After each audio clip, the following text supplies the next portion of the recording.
Hari ini terima kasih kepada Pak Lukas Bong dan Karel yang sudah bersedia memenuhi undangan saya untuk sharing di sini. Jadi Pak Lukas Bong ini adalah Ketua Umum AREBI ya, Asosiasi Real Estate Broker Indonesia dari tahun 2018 sampai sekarang. Terus sudah gitu jadi member broker Eramax dari 2001 sampai sekarang. Sudah mendapatkan banyak sekali award ya, jadi President Award, Era Circle of Champions, The Winner Achiever, The Master Achiever, terus Broker Excellence Club. Terus kemarin ini baru aja ada Golden Property Awards. Pak Lukas ini mendapatkan award sebagai Most Influential Property Figure in Brokerage. Congratulations ya buat award yang baru diterima ini. Oke, dan selain itu ada Karel juga.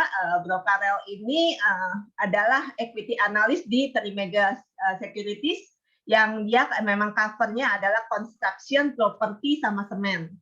Sebelum di Trimega, Bro Karel ini di Sinarmas Securities ya, dulu pernah jadi equity analyst juga, terus begitu sempat masuk ke investment banking ya. Jadi ada dealing with pre-IPO juga. Lalu sebelumnya di KPMG sebagai associate, lalu sebelumnya lagi di PricewaterhouseCoopers ya. Jadi sekarang kita mulai dari Lukas dulu ya, Kas ya, cerita. Cerita kondisi sekarang ini gimana dibandingkan mungkin dengan sebelum pandemi, waktu pandemi, apakah sudah ada perbaikan yang signifikan atau gimana? Ya, oke. Saya mungkin introduction dulu ya. Tadi udah disebut asosiasi namanya AREBI, itu Asosiasi Real Estate Broker Indonesia. Memang ini wadah buat para broker properti ya. Mungkin juga pada tahu ada beberapa brand di luar yang memang kita tahu ada Era, ada Rever, Century 21, ada Promax, ada mungkin Remax, ada Brighton, Eastern ya, semuanya lah itu semua adalah member-member kita ya, member-member di bawah asosiasi yang namanya AREBI. Ya, nasional kita punya 1.200 kantor ya. Jadi member kita tuh kantor bukan perorangan, tersebar di 12 masih di 12 provinsi. Masih ada lagi 5 yang coming soon kita akan bentuk yang namanya DPD ya. Nah, bicara tentang properti Indonesia ini memang paling menarik ya. Properti kita tahu itu memang apa ya? Kebutuhan pokok ya, selain sandang, pangan, nah, papan kalau dulu masih pada ingat ya. Nah, papan itu bukan papan ya, tapi sebenarnya perumahan atau hunian. Ya, jadi itu termasuk kebutuhan pokok. Nah, selain itu juga kenapa bisa dibilang properti di Indonesia itu suka booming? Ya, sebenarnya satu karena penduduk kita banyak dan banyak orang menganggap bahwa properti itu sebagai salah satu instrumen investasi yang menarik. Ya, ini yang bikin properti itu bisa booming dan lain sebagainya. Cukup menarik sebenarnya. Ya, tapi di kondisi pandemi ini memang banyak orang yang bilang juga, wah, ini semua industri hampir di semua industri kan merayap ya. Slow, turun ya, properti kena impact-nya, tapi bersyukur kita karena tadi saya bilang properti itu adalah kebutuhan pokok, ibaratnya tetap orang mesti punya rumah. Dulu mungkin rumahnya ngontrak, sekarang dia beli rumah ya. Jadi memang properti itu sangat menarik ya. Dan selain itu juga banyak pengusaha-pengusaha dia bilang begini nih, saya baru akan besar, saya baru akan kaya, baru saya akan diperhitungkan kalau saya jadi developer. Ya, ini yang membuat tuh properti itu menarik karena banyak sekali orang mau jadi developer. Banyak orang sekali mau bangun rumah, mau bangun apartemen, mau bangun office, ya pokoknya dia mau dikenal sebagai developer. Ya. Nah, kita tahu dulu waktu zaman-zaman masih booming itu banyak sekali orang-orang Tanah Abang tiba-tiba dari investor dia jadi developer. Yang biasanya beli properti sekarang dia jadi yang bangunnya gitu ya. Ya, jadi ini banyak kejadian dan setiap saat pasti orang merasa bahwa ini saatnya gue jadi developer ya. Nah, kami di broker properti itu melihatnya memang secara hati-hati ya. Tidak semua proyek itu kan bagus, tidak semua apa yang dibangun itu juga bagus ya. Jadi banyak hal-hal yang harus diperhitungkan ya, beberapa hal harus dipertimbangkan ya. Misalnya kayak seperti tahun 98 krisis itu developer papan atas pun banyak sekali yang proyeknya mangkrak. ya banyak sekali bangkrut dan lain sebagainya. Ya, jadi ini akan terjadi bubble-bubble kembali jika tidak diantisipasi baik-baik. Ya. Dan apalagi sekarang pandemi ini udah masuk, ini udah hitungannya tahun kedua atau udah masuk tahun ketiga ya. Ya, nah ini juga mesti dicermati ya. Karena memang mulai kejadian kita lihat ya properti itu kalau kita tidak ambil langkah hati-hati itu banyak yang istilahnya juga kejeblos, baik itu end user dalam arti orang beli untuk pakai ataupun investor, orang beli untuk disewakan atau dijual kembali, ya banyak yang kejeblos. Nah, dibandingkan dengan tahun sebelumnya di 2020 tahun ini udah jauh lebih baik kalau menurut catatan kami di semester pertama ya kami ada data di semester pertama tahun ini sudah ada peningkatan sebesar 24, sekian persen dibanding tahun sebelumnya ya. Jadi ada peningkatan yang kita berharap peningkatan ini akan terus berlanjut ya. Apalagi ditambah lagi kita lihat pandemi ini semakin menurun ya. Kurvanya udah semakin menurun, semoga ini menurun terus. Ya, sambil pemerintah juga antisipasi karena akan dibukanya flight internasional di beberapa tempat ya. Itu juga sedang diantisipasi oleh pemerintah, tapi itu sudah indikasi yang sangat baik buat industri properti di tanah air ya. Dan selain itu kita lihat juga ada stimulus ya atau relaksasi dari pemerintah yang sangat-sangat membantu para developer ya, sangat-sangat mendorong untuk industri properti itu bangkit kembali. Ya kita tahu bahwa ada free PPN walaupun terbatas untuk properti hunian yang di bawah 2M, 2 miliar. Ya antara 2 sampai 5 miliar itu PPN-nya didiskon 50% atau hanya dipotong 5%, sehingga jadinya 5%. Kita tahu PPN properti itu 5% ya. Selain itu ada kebijakan dari masing-masing Pemda, itu ada diskon untuk BPHTB ya. Kita tahu juga ada DP yang 0% ya, suku bunga bank yang rendah. Ya juga saya lihat juga kurs dolar sih relatif stabil ya. Bu Visela ya, kalau kita lihat seperti itu. Jadi overall kita lihat ya, dan saya kebetulan praktisi juga di lapangan, kita lihat banyak sekali developer-developer besar yang masih berani launching. Ya, umumnya mereka launching itu ada kriterianya, dan mereka tuh kita lihat ya bahwa produk yang bisa diabsorb market kondisi sekarang ini itu terutama satu landed house ya atau rumah, dan itu range-nya tuh yang paling banyak, saya bilang yang paling banyak ya itu range-nya antara sekitar 600 sampai dengan 1M, itu banyak sekali ya. Jadi masih harga rata-rata masih di bawah 1M, itu banyak, dan itu landed house, dan umumnya itu di launching oleh atau dibangun oleh developer yang memang sudah punya nama ya. Ada yang mungkin udah listed, ada juga yang belum ya. Nah, ini sedikit gambaran ya industri properti di tanah air ya. Mungkin yang kurang yang katakanlah yang agak-agak menantang itu ya memang di industri komersial ya, terutama office building ya. Memang marketnya belum tumbuh begitu baik ya, tapi sudah ada kecenderungan peningkatan ya. Kawasan industri juga sudah mulai ada peningkatan ya, seiring dengan meredanya pandemi ya. Saya rasa sementara itu ya Bu Sela yang bisa saya update ke teman-teman sekalian ya. Kalau nanti ada yang mungkin Q&A silakan ya, saya siap ya. Sementara itu dari saya. Terima kasih. Oke, tadi kan ada peningkatan dibandingkan dengan tahun 2020 ya. Kalau dibandingkan dengan sebelum pandemi gimana? 2019, apakah sudah ada masih beda jauh atau bagaimana? Selama pandemi kita ada catat penurunan sebenarnya 2020 itu sepanjang tahun 2020 itu ada penurunan jujur di properti itu total overall kita sekitar 60% ya. Jadi ada sekitar 60%, kalau sekarang ada peningkatan sekitar 24, sekian persen, jadi sebenarnya belum pulih sama sekali. Harapan kita tentunya di tahun depan ya, di tahun 2022 ya, dengan semakin meredanya pandemi ya, harapan kita tentunya tidak ada orang bilang tuh ketiga ya, badai ketiga itu pada UK dan lain sebagainya, dan Indonesia bisa antisipasi dan makin banyak mungkin yang divaksin ya. Harapan kita tahun depan ya kita harus lebih baik lagi, setidaknya pulih, setidaknya melebihi tahun 2019 ya, idealnya seperti itu Bu Sela. Oke, kalau misalnya dari kan tadi ada yang dari housing, ada yang dari perkantoran, ada yang dari industrial, kenaikannya tuh yang paling banyak mana ya di semester ini? Tetap Semester dari housing satu. ya. Tetap dari housing itu memberikan kontribusi. Kenapa housing ya? Kita tahu bahwa penduduk Indonesia sangat banyak ya, 200-an juta ya. Dan itu sebagian besar belum punya properti atau rumah sendiri. Jadi di kondisi seperti sekarang ini keinginan mereka untuk punya properti itu semakin dimudahkan ya dengan adanya free PPN. Ini satu bantuan sebenarnya dukungan dari pemerintah untuk mereka yang belum punya properti itu sangat besar.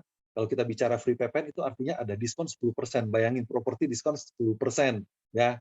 Itu sangat timing yang sangat tepat. Yang kedua itu suku bunga bank. Ya, suku bunga bank itu bisa di bawah 5%, banyak sekali bank-bank yang menawarkan sampai dengan di bawah 5%, itu cukup menarik. Ada juga yang DP sampai dengan 0%. Jadi ini kesempatan buat mungkin milenial muda, bagi mereka yang belum punya, masih numpang di pondok mertua indah ya, ini saatnya punya rumah sendiri sebenarnya. Ya, demikian kalau saya bicara untuk yang landed house itu ya. Nah, sebenarnya buat apartemen juga ada satu anomali yang menarik ya. Pemerintah memberikan relaksasi free PPN bagi apartemen yang siap serah terima sampai akhir tahun 2021 ini, Desember. Jadi stok-stok apartemen yang kemarin masih mengendap di tangan developer, dengan adanya kebijakan pemerintah ini sebenarnya itu mendorong developer untuk semakin mudah menjual apartemen, unit apartemen sisa stok ya orang bilang ya, atau stok yang tidak laku. Ya, sama seperti tadi saya cerita, jadi kondisinya mirip seperti mereka tuh ini dapat diskon 10%. Jadi unit-unit apartemen yang ready stock ya, yang ready stock dalam arti termanage dengan baik, sudah bisa serah terima, itu sekarang ini cukup demand-nya cukup bagus ya, atau penjualan mereka tuh meningkat ya. Istilahnya tuh ngabisin stok gitu. Ya, itu Bu Sela. Oke, jadi apartemen juga ada peningkatan penjualan ya kalau begitu ya. Betul, tapi ini khusus buat yang ready stock ya. Kenapa Hmm. tuh yang ready stock? Karena tidak berlaku untuk developer yang baru launching, mungkin developer yang masih under construction, itu nggak berlaku ya. Kalau kita lihat developer yang under construction, apalagi yang baru launching, itu umumnya tuh konsumen tuh masih wait and see.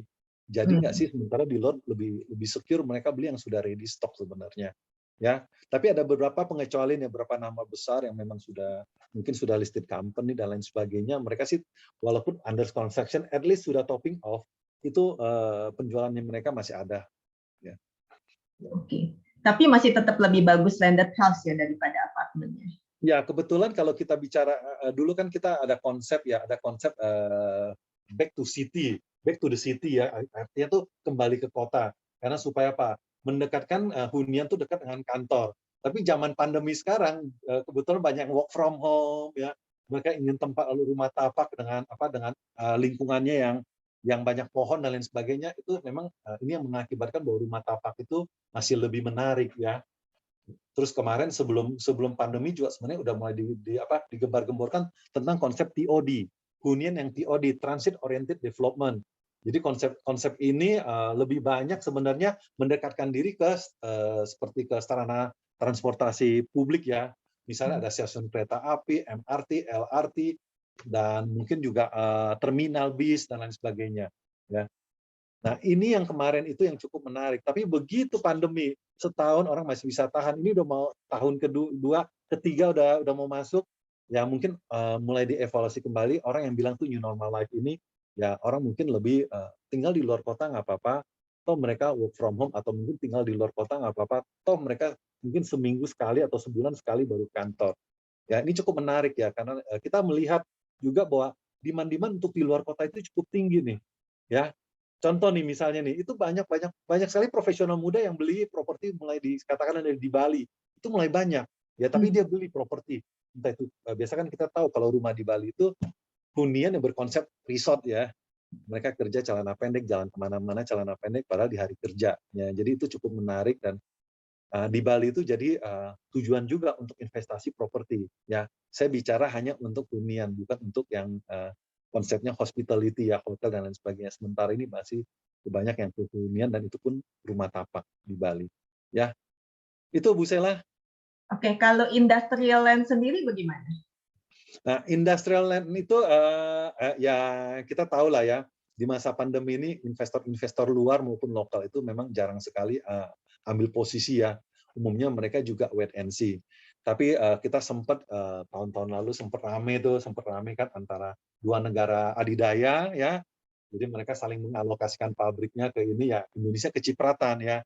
Itu blessing-nya dari sana. Tapi beberapa industri saya lihat sih Kalau yang lokal-lokal umumnya mereka wait and see. Jadi bisa dibilang memang terdampak juga buat kawasan industri ya, lahan-lahan industrial park itu ada penurunan juga untuk demand. Nah, dengan boomingnya ini kan kita kan CPO nih harganya kan pada naik nih, terus begitu coal juga naik.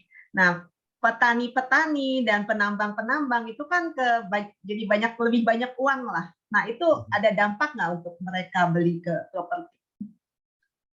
Itu ada dampak, mereka beli properti ya sebenarnya, ada beberapa mungkin kriteria yang kita lihat yang sempat terjadi itu booming umumnya ya memang tadi saya bilang ada banyak yang lari ke apartemen yang unitnya udah ready, atau mungkin kadang-kadang ya memang ini jarang sekali beli rumah yang kita sebutnya tuh rumah sultan. Begitu developer launching yang rumah harga belasan sampai 20-an M, yang habis malah yang besar duluan. Yang 20 M habis duluan, developer 11 M gitu loh. Nah, ini ada satu fenomena yang menarik juga sebenarnya ya, karena dari hasil tambang, dari hasil kebun itu cukup menarik. Tapi kalau dari hasil tambang memang banyak mendorong investor lokal, tapi kalau kebun saya lihat tuh banyak investornya sebenarnya dari asing ya.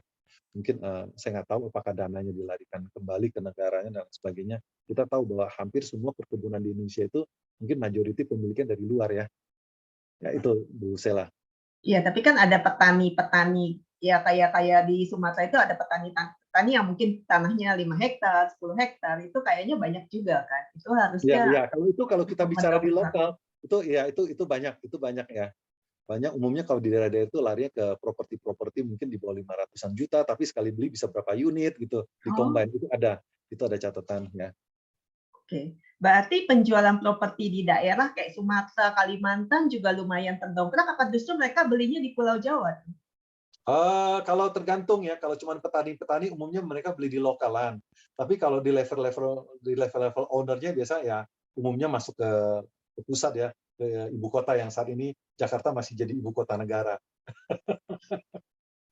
Kalau yang itu di Kalimantan katanya mau bangun ibu kota baru gimana tuh ya? Ya itu masih berjalan ya kita lihat, tapi ya kebetulan pandemi aja sih itu yang membuatkan gaungnya kurang keras. Cuman kita tahu bahwa pemerintah masih menggodok itu dan beberapa hal prestasi sudah dicapai ya, tahap-tahapnya udah dilaluin.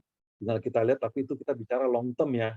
Kita kalau bicara long term itu kita lihat beberapa contoh dari negara Malaysia aja, dia pemindahan ibu kotanya juga maksudnya itu nggak begitu serta merta, tapi perlu waktu yang panjang. Banyak orang perkirakan ini paling nggak 20 tahunan sebenarnya ya. Toh infrastruktur di sana memang lagi digarap. Terakhir yang saya tahu itu memang untuk konsep kawasannya itu kan pemenangnya tahun lalu udah ditunjuk dari arsitek apa begitu ya. Nah ini kan berarti ini kan mungkin masih proses tender, pembebasan lahan. Saya nggak begitu mengikuti juga. Cuman ada beberapa hal yang kita ketahui. Itu aja Bu Sela. Tapi Ya ada tentu. dari developer sudah ada yang mulai bangun nggak kalau yang swasta? Nah, kalau bangun jujur belum ada, tapi akuisisi lahan sudah banyak dan umumnya mereka tidak lapor ke kita. Oh gitu. Ya, itu menjadi ya mereka akan bikin surprise lah tiba-tiba dia launching dan lain sebagainya ya. Tapi kita tahu ya Kalimantan Timur itu sebelum ada jadi calon ibu kota baru itu sebenarnya kotanya menarik ya. Dia punya ibu kota provinsi itu Samarinda, tapi kita tahu kota bisnisnya itu Balikpapan. Ya. Ya pendatang-pendatang investor-investor banyak masuk ke Balikpapan. Bahkan pembangunan kalau kita bicara pembangunan, memang Balikpapan lebih modern, lebih banyak high rise-nya ya dibanding di Samarinda. Tapi pusat pemerintahan tetap di Samarinda sebagai ibu kota provinsi ya. Itu menarik memang Kalimantan Timur kalau saya bilang ya. Oke. Nah ini ada pertanyaan nih dari Alex nih. Pak Wah, cepat Lukas sekali dari pertanyaan. iya, boleh tolong disebut developer besarnya siapa, terutama yang udah listing TBK di Bursa Efek, biar kami tahu di lapangannya seperti apa perkembangan mereka. Ya, itu mungkin nanti saya sampaikan aja ya. Mungkin saya nggak tahu apakah itu etis nggak kita sampaikan di sini gitu ya. Atau kita nanti saya sampaikan melalui Bu Sela aja. Ya, kita bagi-bagikan ya.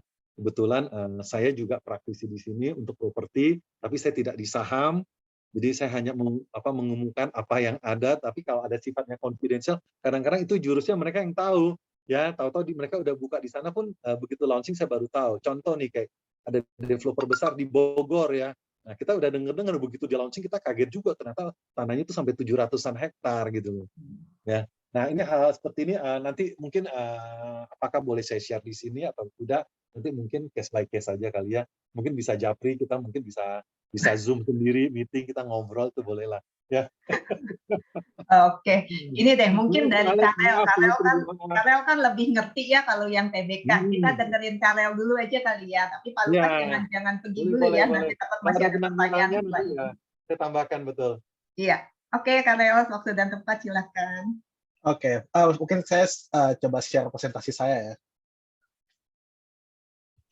Tes, Udah jadiin co-host? Bisa. bentar.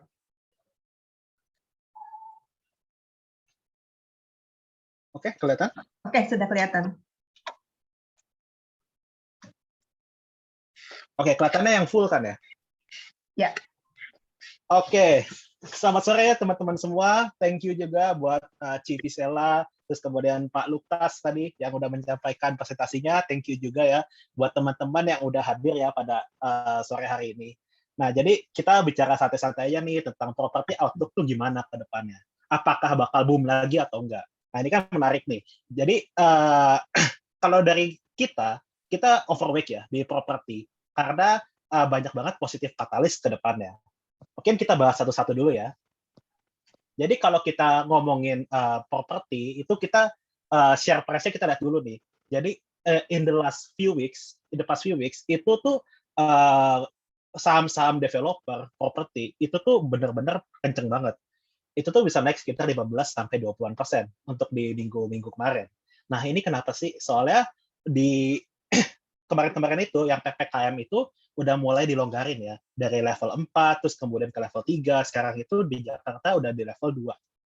Terus habis itu juga marketing sales dari para property developers ini benar-benar bagus banget. Nanti akan saya share hasilnya gimana. Tapi kalau dilihat para developers ini marketing sales-nya itu bisa di-boost karena adanya tadi yang Pak Lukas bilang ada PPN, terus habis itu ada BP, dan ada BPHTB.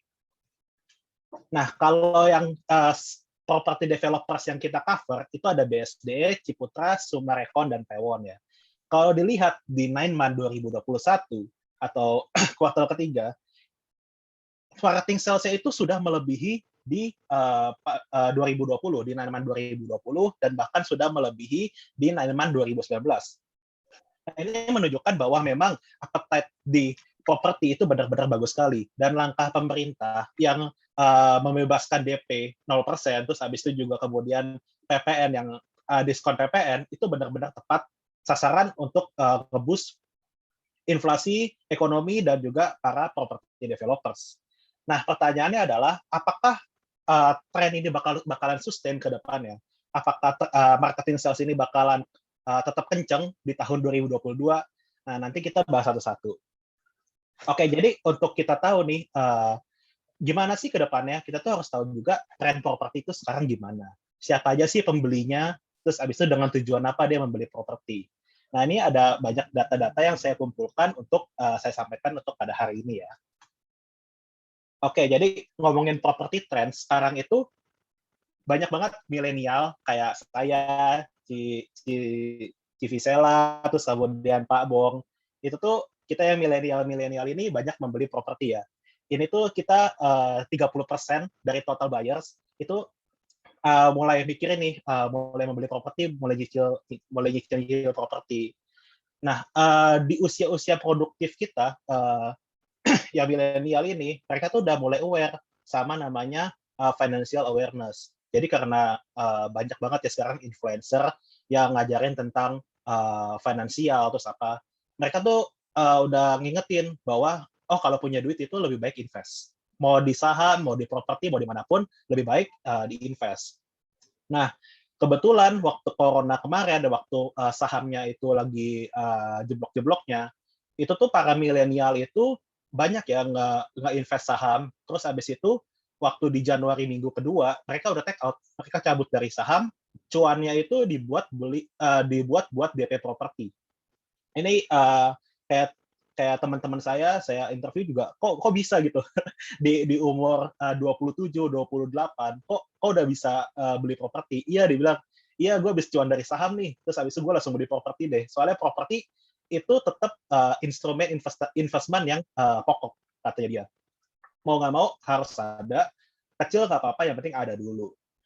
Terus habis itu yang dari minat propertinya, itu properti yang di bawah 1 bio, itu tuh totalnya sekitar 40% dari total penjualan properti di Indonesia.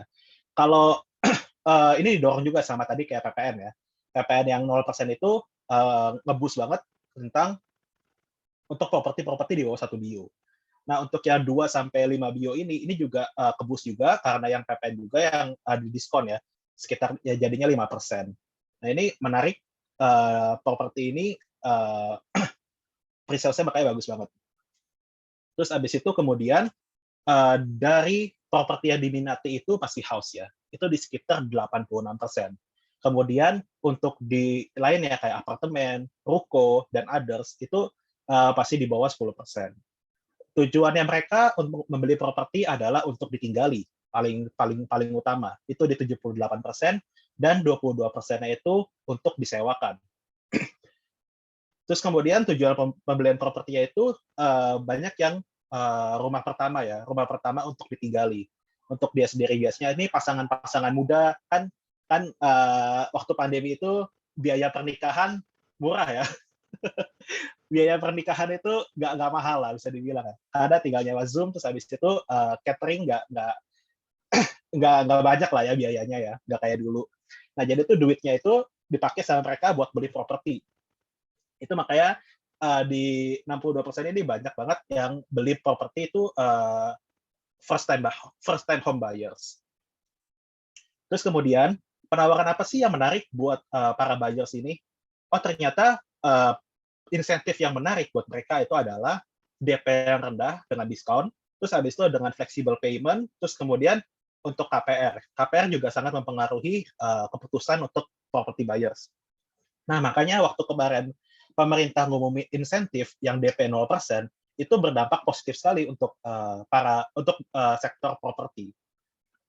Seperti itu. Terus kemudian, terus kemudian kalau di breakdown lagi, itu tuh kalau dilihat dari penghasilan per bulan, itu tuh sebenarnya semuanya itu sudah aware kalau properti itu sangat penting. Bisa dilihat di sini, kalau yang menjawab belum membutuhkan itu hanyalah orang-orang yang mempunyai gaji sekitar 20-30 juta. Mereka bilang itu mereka belum membutuhkan, karena menurut mereka ya lebih sewa aja dulu nggak apa-apa gitu, nggak usah buru-buru, kan masih ada uang gitu. Tapi kalau kita lihat di orang yang punya gaji sekitar 15-20 juta, mereka itu sudah benar-benar membutuhkan dan dana sudah mencukupi. Tapi mereka itu bilang belum menemukan properti yang tepat. Nah, seperti itu. Jadi mereka tuh masih nungguin nih, ini kantor itu masih memperlakukan WFH lagi nggak ya? WFH ini bakal menjadi new normal nggak ya? Seperti itu. Nah, ini makanya mereka bilang, oh oke, dana udah ada, tinggal nemuin propertinya aja. Seperti itu. Terus kemudian setelah itu kita ngelihat nih, apa sih yang berubah di zaman sekarang? Untuk location-nya gimana nih yang paling diminati? Apakah tetap di Jakarta? Apakah udah di luar kota atau gimana?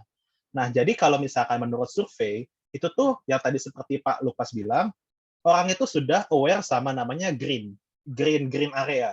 Terus habis itu udara bersih. Jadi kalau dilihat dari survei, ini dari 1.000 orang, mereka itu bilang mereka mau pindah ke Bogor dan Sentul.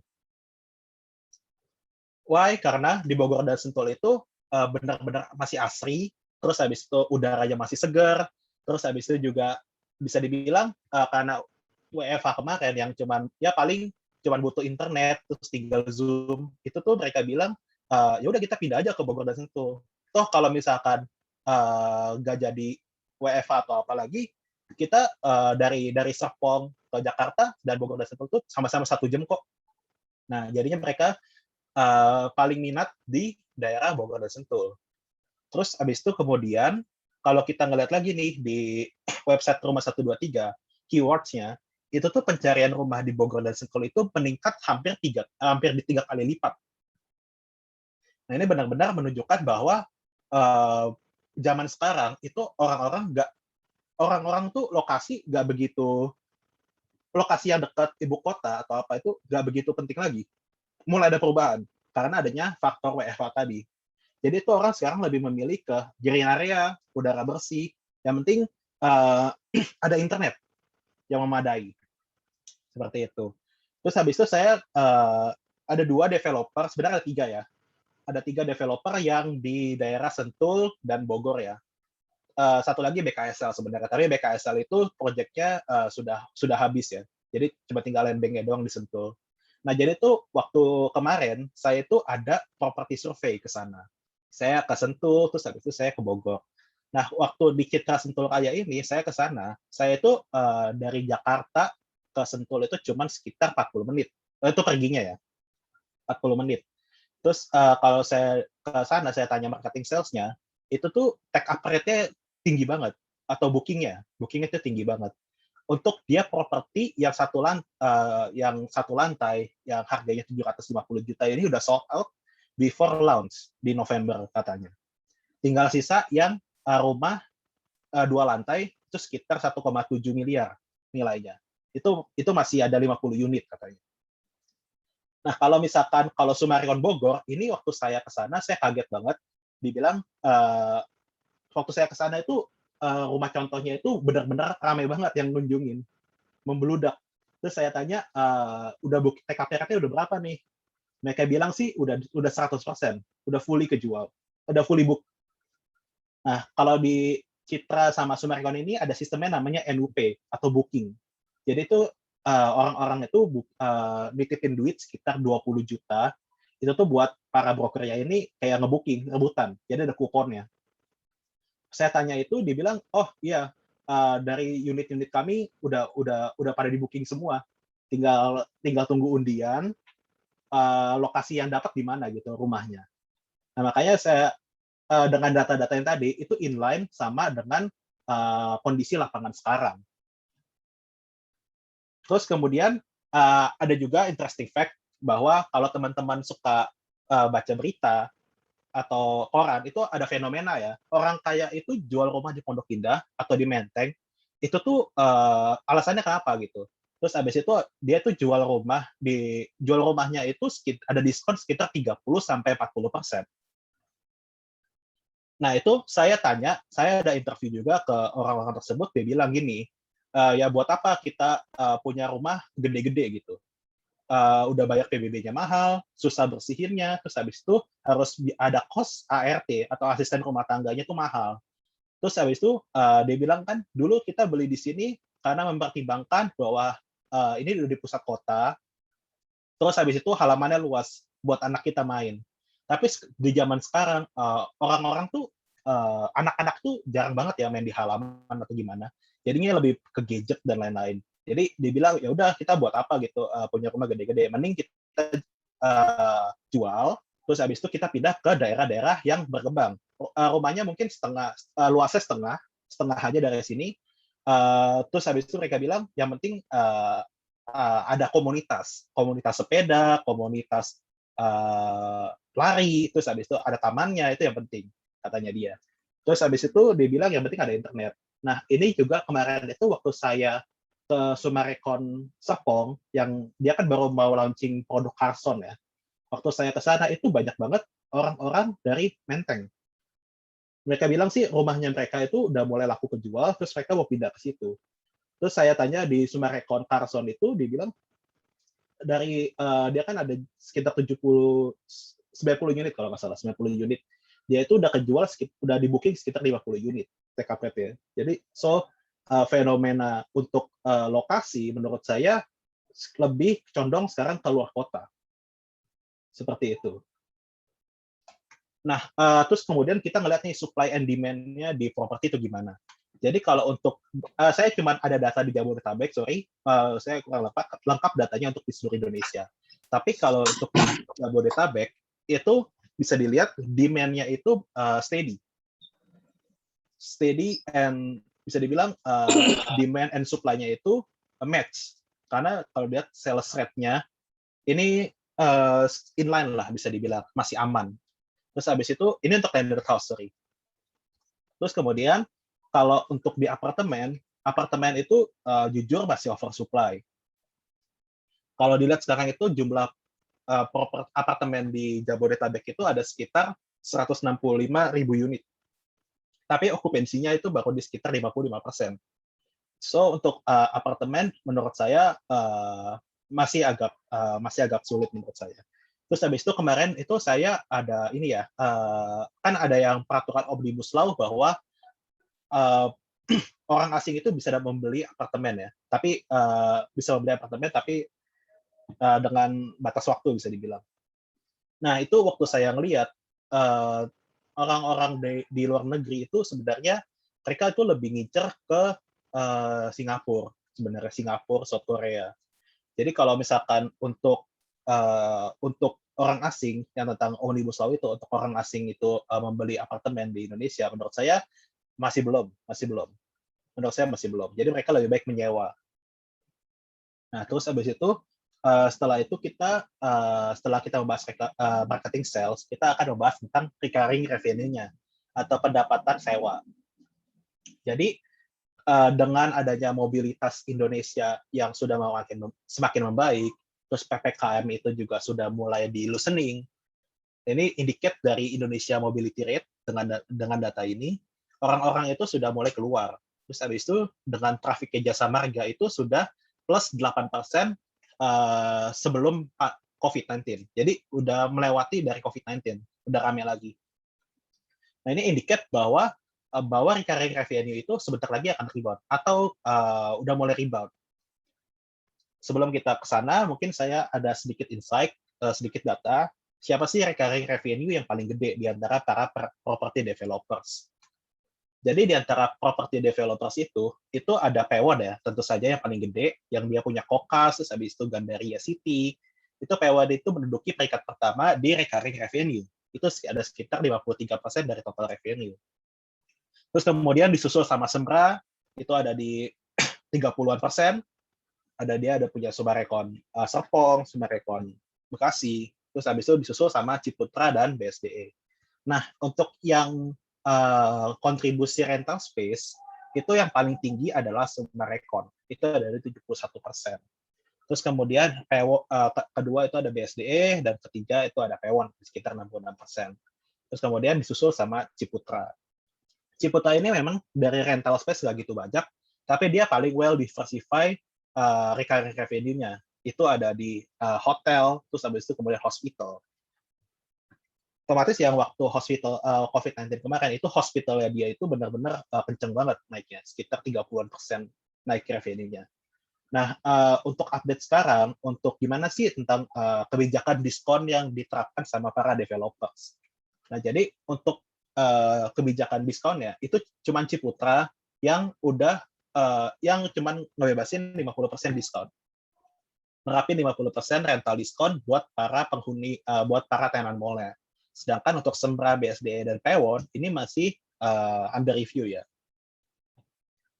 Nah, tapi dengan adanya PPKM yang di loosening, terus habis itu traffic mall itu sudah mulai naik lagi, I think untuk sekarang rental diskon udah mulai dicabut sih menurut saya. Tapi I will confirm again with IR-nya, karena menurut saya harusnya sih sudah waktunya sih untuk dilepas gitu rental discount-nya. Which is kalau dilepas, ini untuk sektor properti bangkit lagi, I think it's very very near ya, I think. Nah, terus habis itu gimana sih untuk outlook ke depannya? Di outlook ke depannya itu very very positif untuk sektor properti. Kalau dilihat sekarang itu dari grafik, Indonesia COVID-19 ini benar-benar turun banget daily cases-nya. Daily recovery daily cases-nya juga turun jauh. Thanks to government yang nge-boost COVID-19 vaccination yang sekarang itu sekitar 1,8 juta per hari, yang kita kemungkinan besar bisa mencapai herd immunity secepatnya. Dan Indonesia ini penanganan COVID-19 ini sampai sekarang ini adalah yang paling bagus di antara negara-negara lainnya. Kalau kita lihat itu di Singapura itu udah mulai rising lagi, Malaysia rising lagi. So untuk Indonesia sekarang adalah the best choice untuk para investor ngelihat, oh Indonesia dari yang kemarin itu peak, oh sekarang udah better banget. Terus habis itu vaccination rate-nya udah mulai udah tinggi banget gitu. So untuk Indonesia mencapai herd immunity, I think it's possible sih secepatnya. Terus abis itu dilihat dari Indonesian PMI udah 52,2, ekspor kita juga gede, inflation rate kita masih di bawah.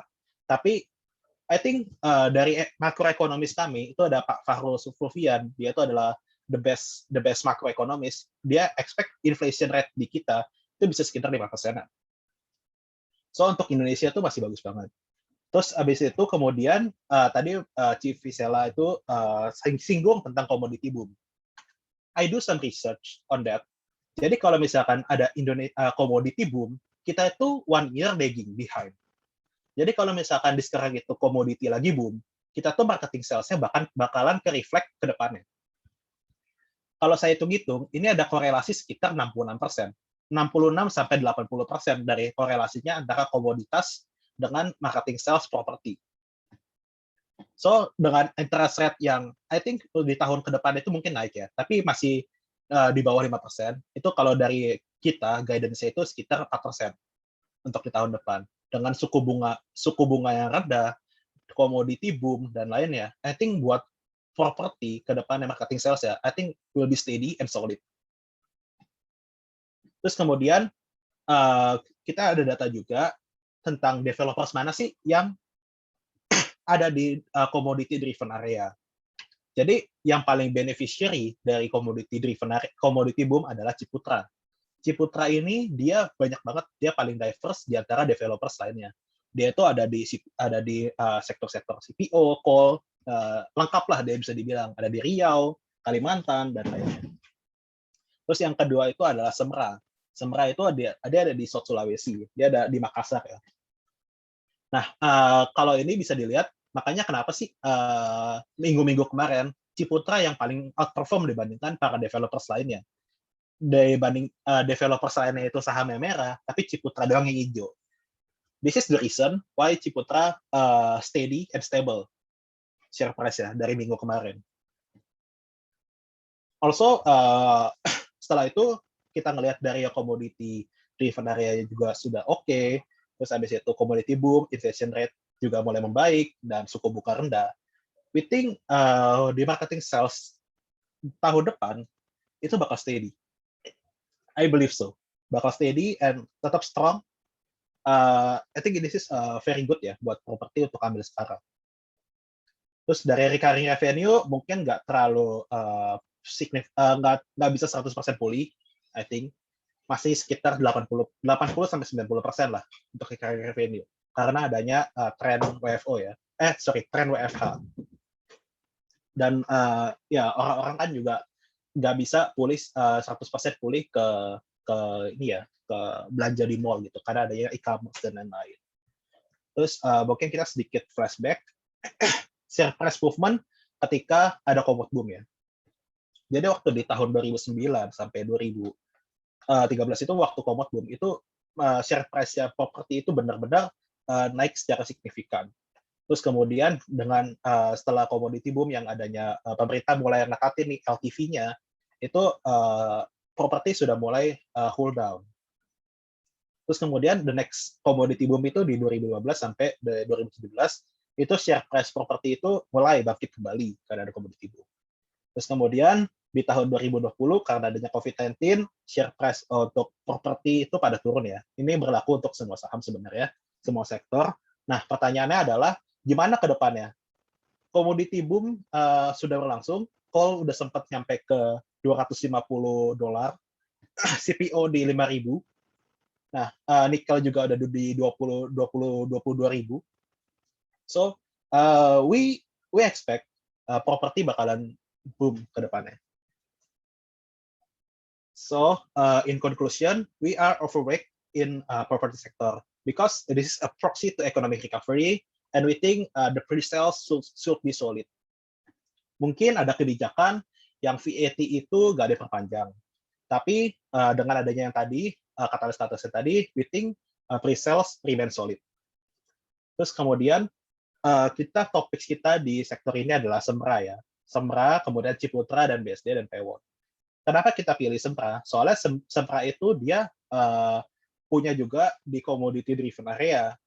Habis itu recurring contribution-nya juga 30%, dan adanya Sumarekon Bogor yang 100% NUP-nya udah tercapai. Kemudian selanjutnya kita ada Ciputra. Di Ciputra itu kita juga overweight, kita juga call buy.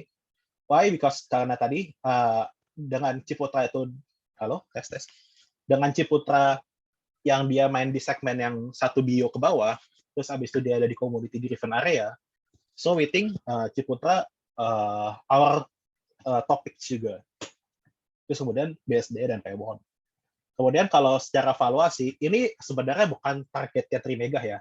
Ini rata-rata trading average. Sorry, ini disclaimer, ini bukan TP-nya Trimegah. Tapi ini adalah trading average selama 5 tahun. Jadi kalau misalkan di properti, kita tuh valuasi pakai RNAV atau Relative Net Asset Valuation.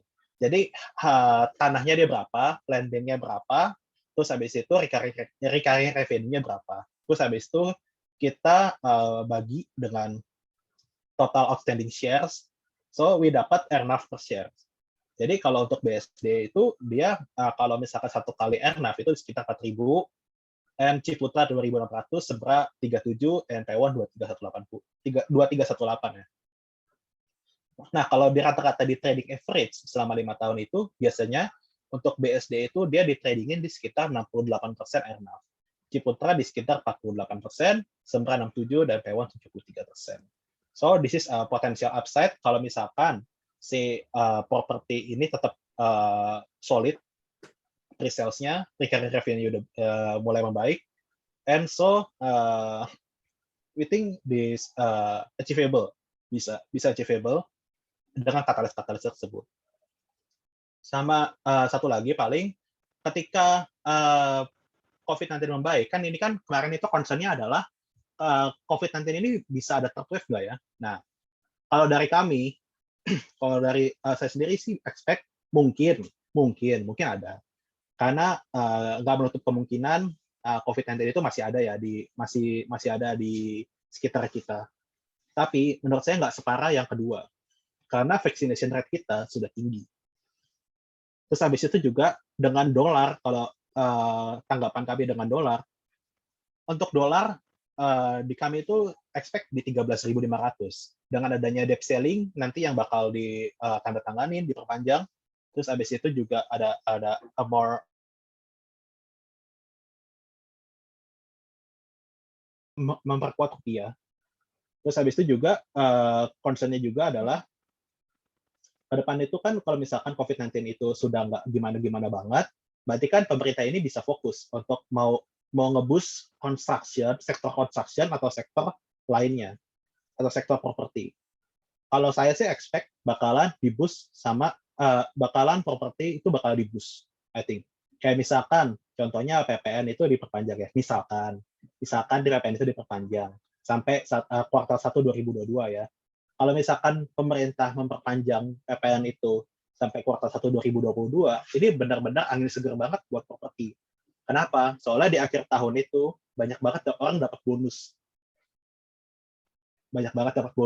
Terus habis itu juga kayak sales gitu kan, mereka itu kan dapat bonus dari penjualannya itu di akhir tahun ya.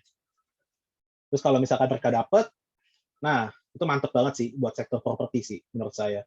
Terus habis itu juga itu kan pas banget ya sama soalnya setelah kuartal 1 itu kan PPN itu kan naik ya sekitar 11%. So we think kalau misalkan ada kemungkinan besar pemerintah itu bakalan nge-extend PPN di PPN 0% ya. Tapi ini mungkin Pak Lukas sih yang tahu sih ya. Kalau gimana nih? Menurut Pak Lukas gimana nih? Oke, terima kasih Karel ya. Ini kebetulan nyerempet ke saya. Sebenarnya kalau kita bicara ya, memang tadi yang disampaikan plus-nya itu sudah disampaikan, memang sudah ada pengajuan dari Asosiasi Developer Indonesia atau kita sebut itu untuk supaya PPN itu bisa diperpanjang ya. Kalau memang nggak bisa idealnya memang sampai di akhir tahun 2022 ya idealnya. Tapi kita tahu pemerintah nggak serta-merta tuh ngasih loss begitu aja ya. Mungkin dikasih per quarter ya. Nah, tadi disampaikan memang kalau di kuartal pertama itu pun sudah cukup efektif. Kenapa? Memang kita lihat ya bonus-bonus mungkin bonus-bonus akhir tahun, bonus-bonus yang tahunan itu banyak memang jatuh tempo di sekitar bulan Januari Februari kalau di perusahaan-perusahaan yang plat merah. Nah, kita juga melihat bahwa memang karyawan-karyawan dari plat merah itu banyak memberikan kontribusi terhadap penjualan properti-properti, terutama properti-properti yang memang yang harganya di bawah 1 M ya, itu kita lihat banyak sekali memang yang beli dari sana. Selain itu juga bank-bank plat merah, terutama bank pemerintah juga banyak membantu untuk pencairan KPR-KPR-nya. Nah, dan sedikit mungkin tadi disampaikan memang yang memberikan kepastian bahwa industri properti di tahun depan akan lebih baik, ya memang kita lihat ya infrastruktur yang dibangun pemerintah ini masih sangat masif. Kita lihat beberapa titik masih pembangunan jalan terus ya. Kita tahu bahwa memang dana-dana itu dana-dana mungkin dari pajak, dari penjualan hasil bumi dan lain sebagainya itu memang dimanfaatkan pemerintah betul-betul untuk pembangunan. Jadi kalau dulu orang kalau cari properti selalu lokasi, lokasi dan lokasi ya. Mereka carinya Yes, pusat yes. kota dekat Jakarta dan sebagainya. Tapi sekarang mereka nggak melulu cari, nggak harus pusat kota. Memang apa yang ditemukan oleh si Engko nih, Ko Karel ya saya sebut. Itu memang banyak sekali teman-teman yang jual properti di Menteng maupun Pondok Indah.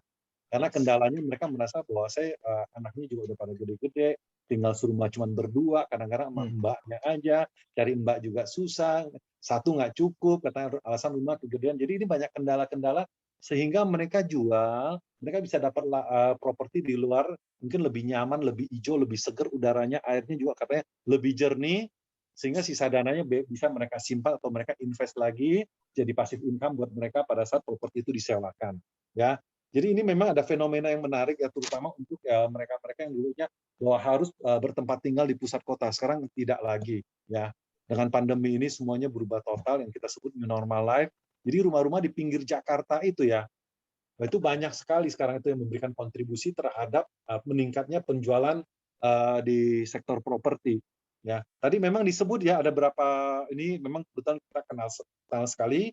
Ada Pakuan dengan P1-nya ya, ada Semra ya tadi ya, SDE sama Yes. Citra itu developer 4 developer yang memang kita sebut papan atas lah ya, dengan proyek yang tersebar ya cukup merata. Dan memang kita lihat Ciputra itu terutama Citra itu memang banyak main di saat ini ya, mengantisipasi market, mereka banyak main memang di properti di bawah 1 M. Nah, ini yang menggenjot penjualan mereka sebenarnya. Ya, sementara ini Summarecon memang kita kenal selama ini mainnya di kelas middle up ya, middle up sampai high end ya, dengan proyek andalannya masih cukup banyak mereka juga ya, sampai di Sulawesi, Jawa juga cukup merata. Next mungkin akan masuk di pulau lainnya. Ya, ini sedikit yang mungkin semoga menjawab apa yang diminta Kokarel ini untuk diteruskan ya. Terima kasih. Ya, kalau dari saya sih gitu. Terus habis itu juga ya menurut saya sih gini, ke depannya itu menurut saya dengan COVID-19 yang semakin membaik, itu menurut saya pemerintah itu bakal fokus untuk ngasih insentif ke properti. Menurut saya, kenapa? Kenapa bukan construction? Soalnya properti itu multiplier efeknya itu benar-benar lebih luas dibandingkan dengan construction sector. Soalnya ketika kalian membeli properti, otomatis kalian membeli furniture. Habis itu kalian membeli juga, ada punya garasi nih, motor, beli juga. Terus habis itu juga ya itu semen juga, bangun properti juga semen juga. Menurut saya kalau untuk sekarang adalah bagaimana sih fokus pemerintah buat naikin spending. Menurut saya seperti itu. Kalau construction menurut saya lebih long term banget sih sebenarnya. Karena kalau untuk construction itu multiplier efeknya ke pekerja yang pengangguran gitu. Pengangguran. Terus habis itu kemudian ya mungkin besi, terus habis itu metal dan lain-lain. Semen juga. Tapi I think lebih banyak efeknya ke properti sih, yang lebih berdampak ke ekonomi seperti itu. Oke, kalau dari saya untuk dari sektor properti seperti itu, kira-kira ada aja. Kalau dari yang industrial land gimana nih, Dok Karel? Oke. Ada ya, kemarin saya ada minta juga dibahas sedikit ya. Oke. Jadi kita ada BES, ada SSIA, ada DEMAS, ada apa lagi tuh? Ya. Oke, jadi sebenarnya kalau untuk industrial land itu sebenarnya story-nya itu nggak gitu banyak, tapi I will update sedikit tentang industrial land ya. Jadi kalau industrial land itu kan semenjak COVID-19 itu negara-negara itu sudah mulai mendiverse pabriknya, nggak mau lagi difokus only di China gitu misalkan. di Filipina gitu. Mereka udah mulai diverse ke banyak negara lah bisa dibilang karena adanya COVID-19. Nah, yang menarik itu sebenarnya di industrial land itu adalah namanya data center ya, yang lagi hot ya data center ya. Iya, Jadi kalau data center itu yang bakalan kemungkinan paling cepat itu adalah Demas. Saya udah confirm ke area Demas, kalau misalkan dia bakalan bangun data center itu sekitar 20 hektar, 20-an hektar. Nah ini belum disebut siapa itunya, tapi ini adalah perusahaan yang benar-benar multinasional company yang gede banget. Ya kayak Facebook, Amazon gitu. Nah itu yang katanya dia sih itu clue-nya, tapi nggak tahu benar atau enggak ya. Tapi dia bilang dia confirm kalau misalkan ada yang bakal masuk dan itu dari perusahaan gede gitu. Nah, tapi itu belum reflect di bukunya kan ya? belum reflect. Nah, kalau untuk di data center kan ada juga ya data center tuh jadi kalau untuk for information tanah untuk data center itu sekitar 40% lebih mahal. Jadi kalau misalkan untuk tanah yang pabrik-pabrik itu sekitar cuma 2 sampai 2,2 juta per hektar. Per meter. Sedangkan kalau misalkan untuk data center itu sekitar 3 sampai 3,2. Seperti itu. Terus habis itu juga kalau kalau di industrial land kita tetap kita masih overweight di Demas sih dibandingkan SSIA. Soalnya SSIA itu menurut saya Subang Smart Politannya masih agak lama ya, masih lama ya. Dia kan emang sih terintegrasi sama Patimban, terus habis itu Tol Rote Cipali.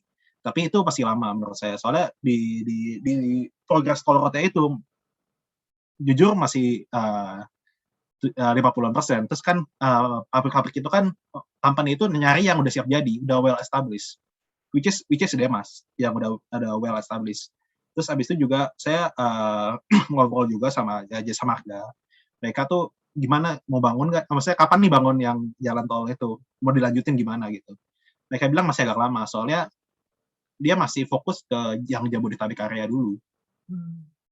Jadi yang untuk Subang Smart Politan itu menurut saya ya itu bagus, tapi butuh waktu sih, butuh waktu.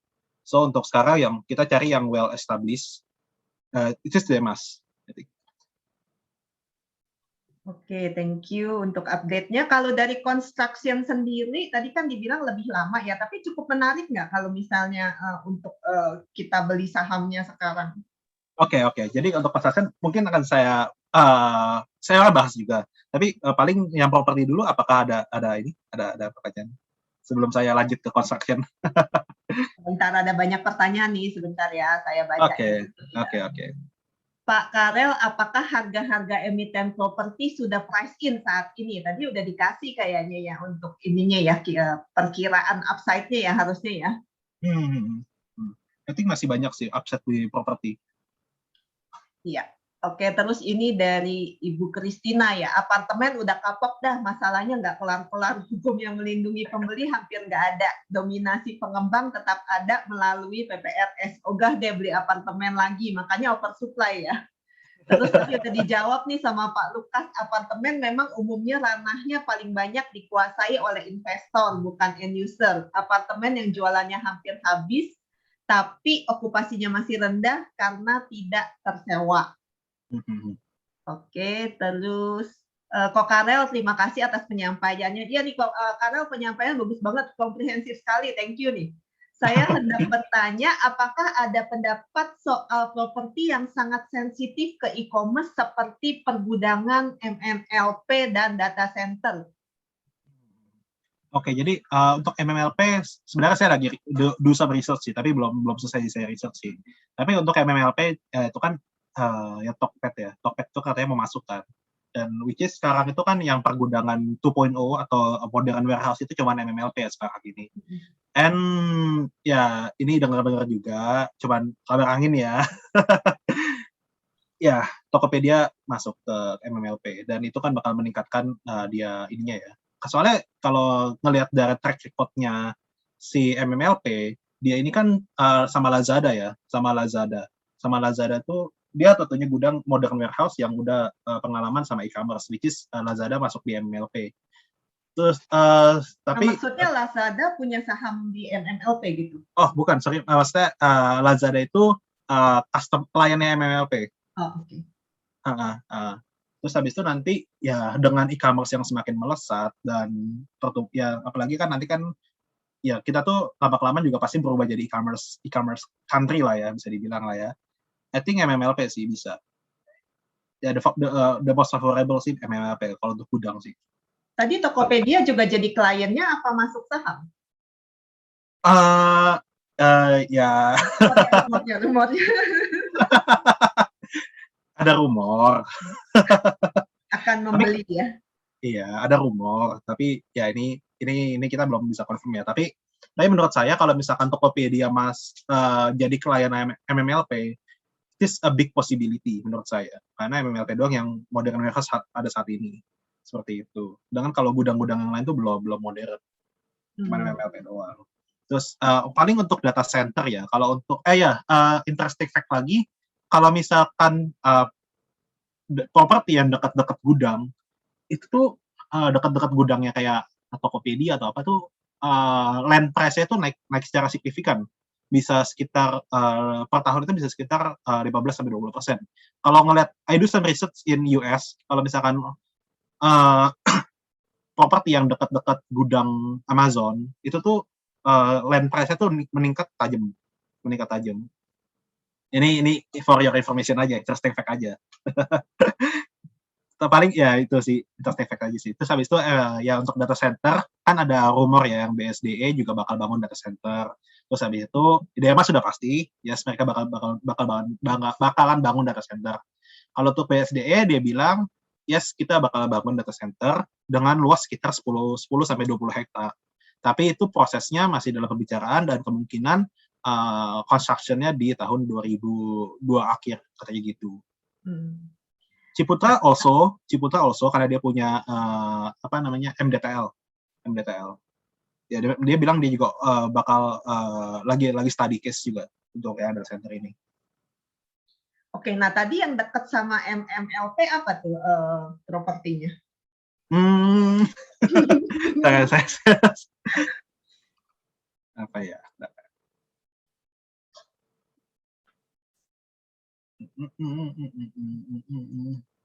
Saya lupa sih. tapi ya itu menarik aja sih kalau itu. Oke, nanti kalau udah dapat datanya boleh di-share ya. Iya. Nah, untuk tadi Pak Lukas juga ada bilang katanya ada di Arebi itu juga ada pergudangan. Bisa dibahas sedikit nggak tentang pergudangan ini, Pak Lukas? Ya, memang pergudangan yang terjadi transaksi dari teman-teman itu banyak umumnya di secondary. Jadi bukan di kawasan yang memang kebanyakan yang cari itu dari sisi logistik dan data center itu cukup banyak ya. Dan beberapa lahan di kawasan pergudangan kita lihat banyak membangun gudang-gudang dan logistik. Nah, umumnya memang untuk transaksi online ya seperti itu ya, yang memang industrinya memang mereka di sana. Ya, ini yang ada ya. Tapi kalau untuk record atau history yang masuk ke kawasan-kawasan industri pergudangan itu belum ada. Tapi umumnya mereka tuh yang lebih dekat ke pinggiran-pinggiran Jakarta itu udah cukup banyak. Oke. Jadi lebih ke secondary ya? Iya, lebih ke secondary ini. Jadi kalau ngambil gudang dari industri primary dari developer itu masih catatannya masih sangat minim ya. Oke, terus ini ada pertanyaan dari Pak Philip untuk Pak Lukas juga. Bisa dibahas terkait rumah-rumah yang makin ke sini trennya rumah-rumah kecil milenial dengan luas tanah 4,5 meter dikali 10 sampai 12,5 meter. Ya, itu kita lihat memang itu salah satu dari strategi dari developer ya. Memang developer besar seperti tadi disebut BSDE itu Sumarekon maupun Citra itu banyak memang mainnya. Jadi ibaratnya mereka mengejar ceruk pasar di bawah harga 1M. Kalau mereka bikin lahan besar-besar itu harga di atas 1M itu marketnya agak tipis. Tapi kalau dia main di bawah dengan diperkecil itu yang mengejar sebenarnya lebih ke arah ke harganya. Ya, kalau mereka bisa ditekan harganya di 500, 600, 700 itu lebih banyak pembelinya. Jadi no wonder kalau banyak developer itu memperkecil lahannya untuk alasan itu. Selain lahan diperkecil, kadang bangunannya juga diperkecil, ya. Oke. Terus ini ada dari Ibu Rini nanya, apakah saat ini developer sudah berminat beli? Karena saya menawarkan kemarin tidak berminat karena pandemi. Ya, sebenarnya kita nggak jelas dia nawarin apa ya ke developer apa pasti mungkin saya asumsiin ini bahwa itu yang ditawarkan kan lahan ya pastinya ya. Nah, memang kalau kita lihat sekarang kan ibarat kalau developer mungkin kalau dia stok lahannya masih banyak, dia juga mungkin masih fokus lebih ke arah untuk jual lahan yang ada, dia bangun, dia jual. Sedangkan untuk pengembangan baru memang belum ada. Tapi sebenarnya itu kalau memang harganya memang harga COVID kita sebutnya atau harga yang terkoreksi, mungkin itu developer juga akan mikir. Tapi jangan dijual di harga market, jangan ya karena developer pasti tunggu wait and see ya sambil dia ngabisin dulu gitu loh ya. Jadi mungkin itu susah ketemunya. Orang banyak berpikir bahwa kondisi sekarang ini udah dia jual, dia masih mau menjual di harga market. Ya, itu yang sulit ya. Oke, thank you. Nah, ini dari Sheryl nanya, mohon tanya bagaimana prospek APLN. Nah, ini mungkin Bro Karel kali ya. Oh ya, mungkin kalau untuk KPLN kita nggak cover sih, jadi saya belum berani ngasih insight sih. Tapi kalau untuk KPLN ya kita belum cover. Jadi saya nggak gitu update sih untuk KPLN gitu. Sorry ya. Kalau Pak Lukas tahu nggak mengenai ini nih apa? Nanya dong Bu Sela, APL ini maksudnya Agung Podomoro Land ya? Iya betul. Ya, Gimana? Bisa Bisa di-share? main saham untuk itu ya. Semua dana saya di properti. Sebenarnya ya APL ini cukup agresif di masa pandemi ya. Mereka ada pengembangan proyek-proyek baru di kota baru namanya Podomoro City di kawasan Tenjo. Itu sangat luas lahannya dan itu penjualannya mereka tuh memang betul-betul mengincar, mereka menyasar market bahkan yang di bawah harga 500 juta. Tapi bukan rumah subsidi ya, bukan rumah FLPP ataupun kita kenal rumah MBR, bukan. Ya mereka ngejar betul-betul di bawah harga 500 juta. Dan di Jakarta Timur mereka juga baru-baru ini mereka launching satu landed house juga di Jakarta Timur itu di arealnya yang cukup besar ya. Jadi kita tahu bahwa mereka tuh ada berapa development itu aja. Soalnya dulu kan kalau APLN ini si Agung Podomoro kebanyakan mainnya di apartemen kan ya. Sekarang Betul. sudah mulai ke landed house lagi ya, karena mungkin mereka melihat lebih prospek ya. Betul, karena kondisi sekarang ini memang rumah-rumah tapak itu lebih diminati ya. Kita tahu zaman-zaman dulu sebenarnya APL ini salah satu pionir bahwa back to the city ya. Jadi yang tadinya orang mungkin tinggalnya mungkin di pinggir kota dapat rumah, tiba-tiba dia bikin apartemen kecil-kecil harga cuman, saya masih ingat seperti Tanjung Duren itu harganya cuman seratusan juta, jadi banyak orang masuk pindah ke Tanjung Duren ya. Dia bangun dengan konsep Mediterranean itu banyak jualannya sampai ribuan unit itu per project, jadi cukup banyak waktu itu ya. Tapi sekarang ini dia lihat pasar memang lebih banyak larinya ke rumah tapak, ya dia mensiasati, ya dia mesti masuk sampai ke kota Tenjo ya. Seperti halnya kayak Citra kan punya di Maja juga ya, itu jualannya juga ribuan unit itu per bulan dulu. Ya. Tenjo itu daerah mana ya? Ya Tenjo kalau memang itu ya masih ada di peta lah ya. Tenjo itu kalau naik itu ya, itu lebih ke arah Maja juga, daerah-daerah barat lah. Dekat-dekat Maja. Daerah Tiga Raksa itu ya. Nah pengembangan banyak di sana. Kalau kita lihat developer besar ya selain Citra main di kawasan yang sama, juga ada Millennium City juga udah main di kawasan situ juga, sekitar situ ya. Banyak yang sudah melirik ke sana karena anggapan mereka bahwa kalau Serpong penuh, Karawaci udah mulai penuh, larinya udah mulai ke sana. Memang aksesnya paling bagus masih pakai stasiun kereta api. Itu harganya sekitar di bawah 500-an ya? Di bawah 500-an mereka kejarnya di sana. Itu daya belinya memang seperti itu. Dan banyak sekali orang yang invest juga. Banyak investor properti dari Jabodetabek beli di sana juga. Ya. Oke, thank you view-nya. Nah, ada yang nanya lagi dari Pak Herman Hermawan. Pak Karel, apakah sektor properti good hedge for inflation? Bagaimana pengaruh Evergrande di China terhadap market Indonesia? Lalu, apakah sektor properti di Indonesia suatu saat bisa mengikuti market boom seperti di US dan China? Terima kasih. I think kalau buat property sector, it is I think good hedge for inflation sih I think. Terus paling saya jelasin tentang yang gimana sih Evergrande ya, mungkin ya langsung ke Evergrande ke market Indonesia. Jadi gini, setelah yang property crash yang di tahun 2008, ini para developers ini udah menjaga banget tentang depresionya. Jadi untuk depresionya mereka tuh benar-benar jaga nggak lebih dibandingkan 1,2 kali. Kalau dilihat dari historical ya.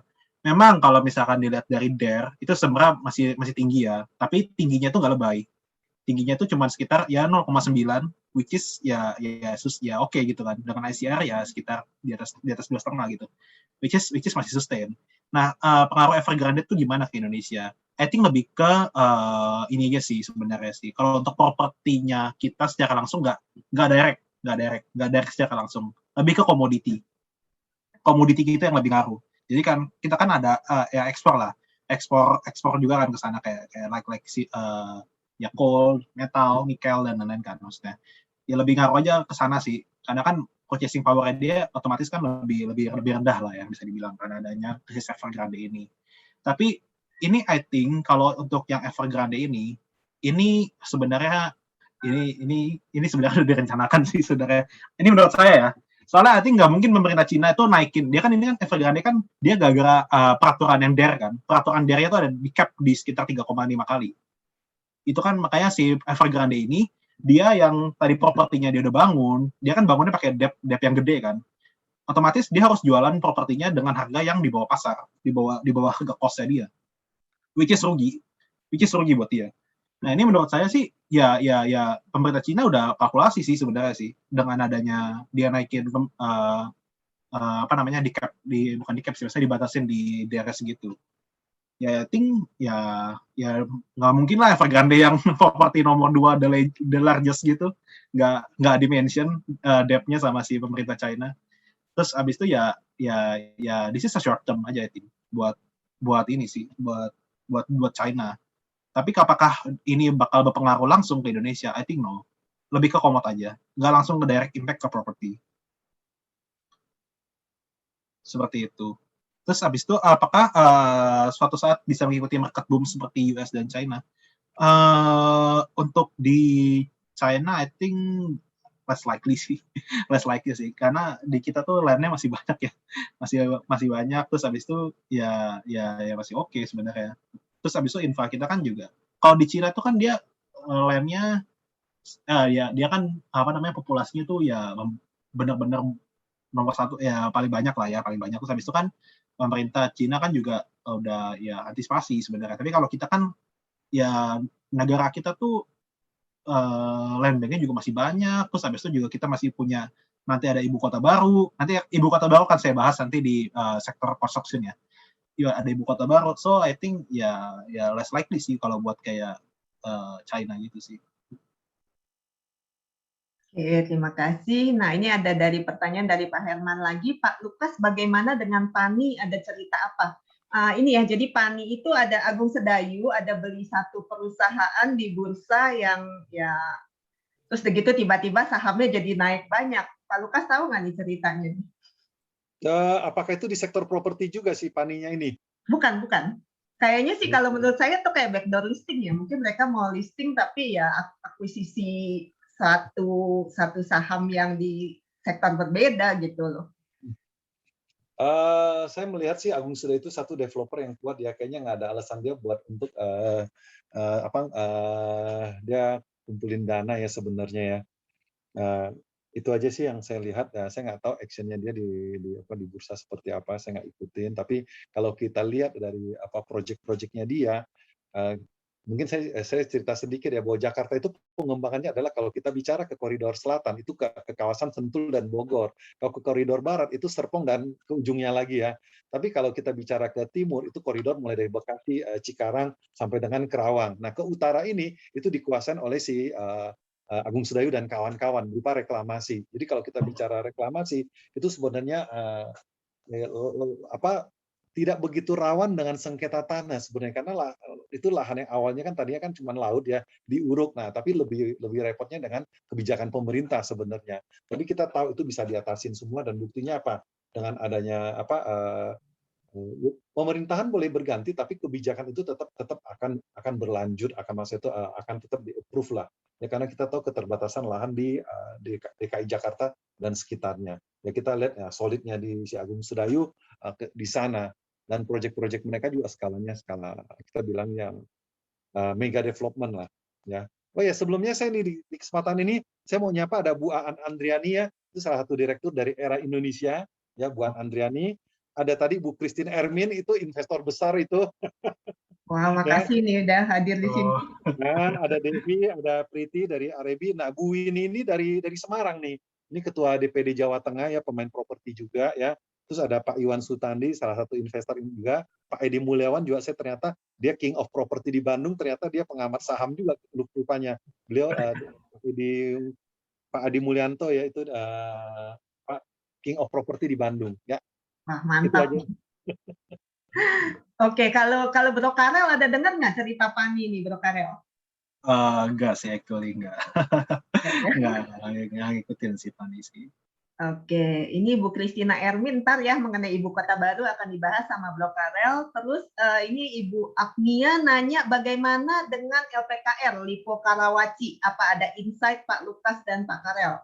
Itu Lipo tuh juga lokasi favorit juga sih ketika pandemi ini. Jadi kalau dilihat dari dia kan LPKR tuh baru launching yang kalau nggak salah namanya Cendana ya. Kalau sorry ya kalau salah ini ya. Betul Cendana Cendana ya, ya. ya. Itu udah udah 100% sold out juga kalau nggak salah waktu itu saya baca. Nah itu kalau untuk LPKR itu kan tanahnya itu masih luas dan actually ya masih green juga. Dan itu kan ya untuk secara apa namanya facility dia itu kan dekat juga sama ya mall dan lain-lain ya good sih sebenarnya sih buat LPKR sih. Marketing sales dia kalau nggak salah naik sekitar totalnya sekitar 50, 70, 80% gitu kalau nggak salah. Udah tinggal dikit lagi achieve targetnya mereka sih. So LPKR sebenarnya good sih sebenarnya. Kalau untuk valuasi kalau nggak salah dia itu, saya ingat dulu. Dia itu di sekitar 65% diskon to earnaf ya kalau nggak salah. 65-70 lah diskon to earnaf. Tapi untuk average 5-year tradingnya, saya kebetulan nggak ada datanya. Tapi kalau misalkan dengan adanya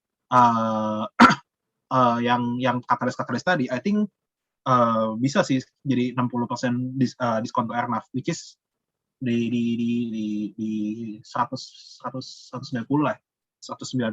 Ya ini average saja, average. Disclaimer ya. Disclaimer ya.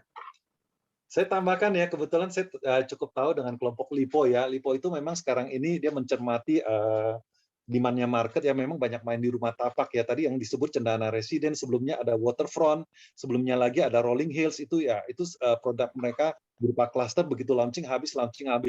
Dan kebetulan harganya pun dia mengikuti kondisi pasar. Umumnya mainnya di bawah 1M ya. Itu memang penyerapan marketnya besar. Nah, sebelumnya kan memang Lipo ini terkendala dengan proyek-proyek high-rise-nya mereka ya. Kita tahu ada Meikarta, kita tahu juga dengan Holland Village-nya, St. Maurice dan lain-lain sebagainya. Memang high-rise saat ini memang kita bisa dibilang kalau high-rise-nya memang agak merangkak ya. Nah, dengan ada begitu ada land bank yang cukup, dia bangun landed, nah itu penjualan mereka banyak kontribusinya dari rumah tapak saat ini yang harganya di bawah 1M ya. Pinter sebenarnya mereka untuk mencermati market. Kalau Meikartanya sendiri masih belum ini ya. Meikarta kemarin mereka kan launching dari puluhan tower, mereka konsolidasi akhirnya jadi 10 tower aja ya. Jadi yang pembeli tower lainnya mereka konsentrat hanya di 10 tower yang mereka kebut untuk penyelesaiannya. Seharusnya mungkin awal tahun depan mungkin udah mulai akhir tahun ini sampai tahun depan udah mulai jalan serah terimanya ya di Meikarta. Oke, kalau yang Lipo yang di Cikarang gimana? Apakah ada info? Ya, Lipo Cikarang sebenarnya land bank-nya saya lihat udah nggak begitu banyak, tapi fokusnya lebih banyak ke industrialnya di sana ya. Kemarin yang satu lagi yang Waterfront itu juga dia itu sebenarnya last piece of the land-nya mereka itu mereka bangun jadi rumah tapak yang harganya yang tadi saya bilang di bawah 1M ya, dengan konsep namanya Waterfront ya. Waterfront itu konsepnya agak unik, mereka berani bayar bukan developer, arsitek mahal untuk desainnya, jadi rumah betul-betul kecil, ringkes, dan harganya tuh terjangkau di bawah 1M, itu sukses besar itu. Oke, thank you.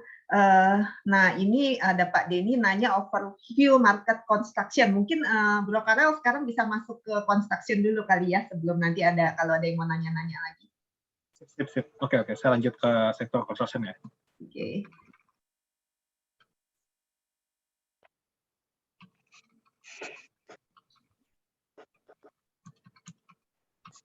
Oke, thank you ya buat semua yang masih stay di sini.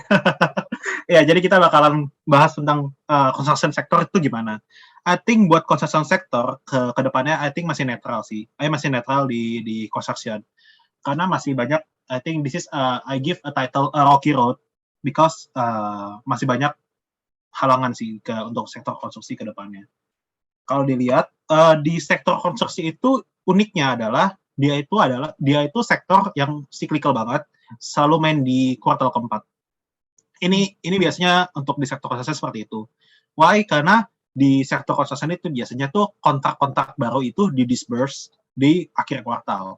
Jadi di kuartal pertama, kuartal kedua, dan kuartal ketiga itu tuh biasanya masih tenderin over kontrak-kontrak barunya kayak kontrak jalan tol, kemudian kontrak gedung dan lain-lainnya. Nah, sebenarnya construction sector ini waktu Pak Jokowi itu kepilih itu kan booming banget kan construction kan, naiknya gila-gilaan sampai even PTPP sampai semuanya share price itu bisa naik 3 kali lipat. Nah, tapi dengan adanya pembangunan yang masif dan lainnya, otomatis kan si construction ini dia kalau bangun kan membutuhkan debt ya. Debt-nya itu bubble, limit pecah. Which is dia dari yang new kontraknya itu sudah yang semakin dari yang tahun kemarin tuh naik terus, sekarang itu jadi turun terus. Udah turun terus, habis itu interest expense naik terus, which is bubble. Nah, kedepannya gimana sih untuk construction? Apakah di harga sekarang itu masih menarik untuk construction sector? I think I think sih masih netral sih untuk sekarang sih. Kalau saya sih lebih milih properti sih dibandingkan construction untuk sekarang ini. Kenapa? Karena kalau dilihat lagi dari infrastruktur budget, ini tuh di tahun 2022 itu kan udah ditetapin ya sekitar 385 triliun, which is muted, nggak nambah, steady aja. Terus tapi kalau misalkan kita breakdown sekali lagi, itu tuh budget PUPR itu turun jauh. Jadi itu budget PUPR yang tadinya itu sekitar 117 triliun di tahun ini, di tahun 2021 ini, di tahun ke depan itu cuma 100 triliun. Belum lagi di 100 triliun itu dibagi lagi sama adanya budget padat karya. Budget padat karya itu adalah budget yang digunakan untuk bangun jalan-jalan di desa. Terus habis itu perbaikin rumah-rumah di desa, bangun jembatan dan lain-lain.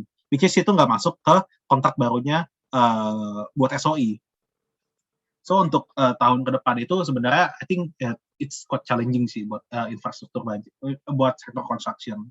Karena di sektor construction itu adalah yang paling penting itu adalah new contract. Mau ada divest, mau ada apa, tetap bahan bakar utamanya adalah new contract.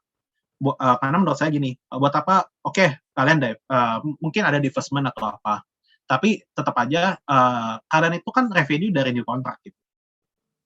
Jadi ada new contract yang misalkan 10T itu kan bakal reflect ke revenue nanti. Ke revenue ya bakal reflect ke bottom line dan lain-lain. Which is ya new contract itu adalah benar-benar yang paling penting di sektor construction ini, katalisnya. Terus which is ini kita ngeliat lagi dari historicalnya ya. Dari historicalnya itu dari dulu kayak waskita itu kan di tahun 2017 paling tinggi ya. Kayak darlingnya pemerintah lah bisa dibilang, karena si waskita ini banyak bangun jalan tol. Terus abis itu disusul sama Wika, PPPP dan lainnya. Tapi semakin lama itu semakin decline. Yang tadi saya ceritain karena adanya debt limit and adanya debt limit, terus kemudian infrastruktur budget itu nggak naik lagi. Terus kenapa bisa si waskita ini dia debt yang teman-teman tahu ya, waskita ini debt-nya itu tinggi bisa dibilang. Kenapa bangun jalan tol itu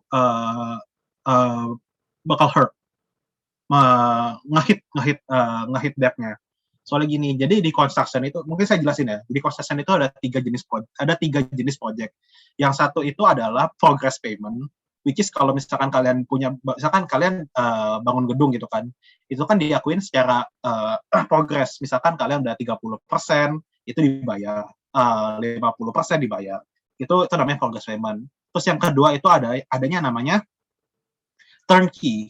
turnkey ini adalah project di mana ketika kalian bangun, itu bangunannya harus selesai dulu, harus beroperasi dulu, baru di payment. Contohnya nih kayak jalan tol. Jalan tol kan lama ya, bisa dibilang lama pembangunannya, bisa sekitar 3 sampai 4 tahun. Itu tuh bangunan jalan tolnya itu jadi dulu.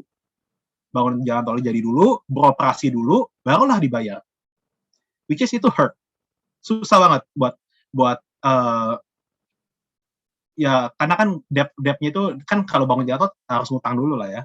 Ada finance cost yang berat. Terus yang ketiga tuh ada namanya semi turnkey, which is kayak Adi dia bangun di Sigli Banda Aceh itu semi turnkey. Jadi itu dia dibagi seksi. Nah, kalau misalkan seksi 1 ini udah selesai, dia dibayar. Seksi kedua ini selesai, dibayar gitu. Jadi dibagi beberapa seksi. Nah, kenapa sih pertanyaannya adalah kenapa sih waskita mau ngambil turnkey kontrak yang bakalan nge-hurt their bottom line karena finance cost yang gede. Karena di turnkey ini marginnya gede. Kalau dilihat teman-teman bisa lihat itu marginnya waskita itu bisa sekitar 17 GPM-nya ya. GPM itu bisa sekitar 17 sampai 18%. Kalau si Wika dan PTPP dan ADI itu cuma sekitar 12%. Nah, itu kenapa? Soalnya di turnkey ini ada namanya interest during construction. Kan jadi gini, kalau kan kita kan bangun jalan tol ya. Bangun jalan tol otomatis kan itu kan dibayarnya di akhir periode lah. Pokoknya itu jalan tol harus selesai dulu. Ya untuk sementara kita pinjam dulu nih ke bank. Pinjam dong 2 triliun bisa 10 triliun gitu. Ya udah dengan bunga segini ya. Misalkan bunga 10% gitu.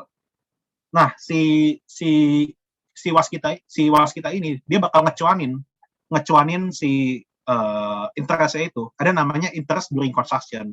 Jadi adalah bisa dibilang kayak bank selisihnya. Jadi misalkan si bank A, bank BRI ngasih kenain gue bunga 10%. Ya udah gue kenain ke klien gue 13% bunganya. Nah, itu makanya kenapa si waskita mau. Dan GPM-nya dia paling tinggi di antara lainnya. Mungkin sedikit introduction gitu. Terus habis itu nanti kalau misalkan udah jadi tol road itu seharusnya di divest. Tapi karena adanya pandemi dan COVID-19 itu proses divestment itu nggak berjalan lancar. Susah banget bisa dibilang.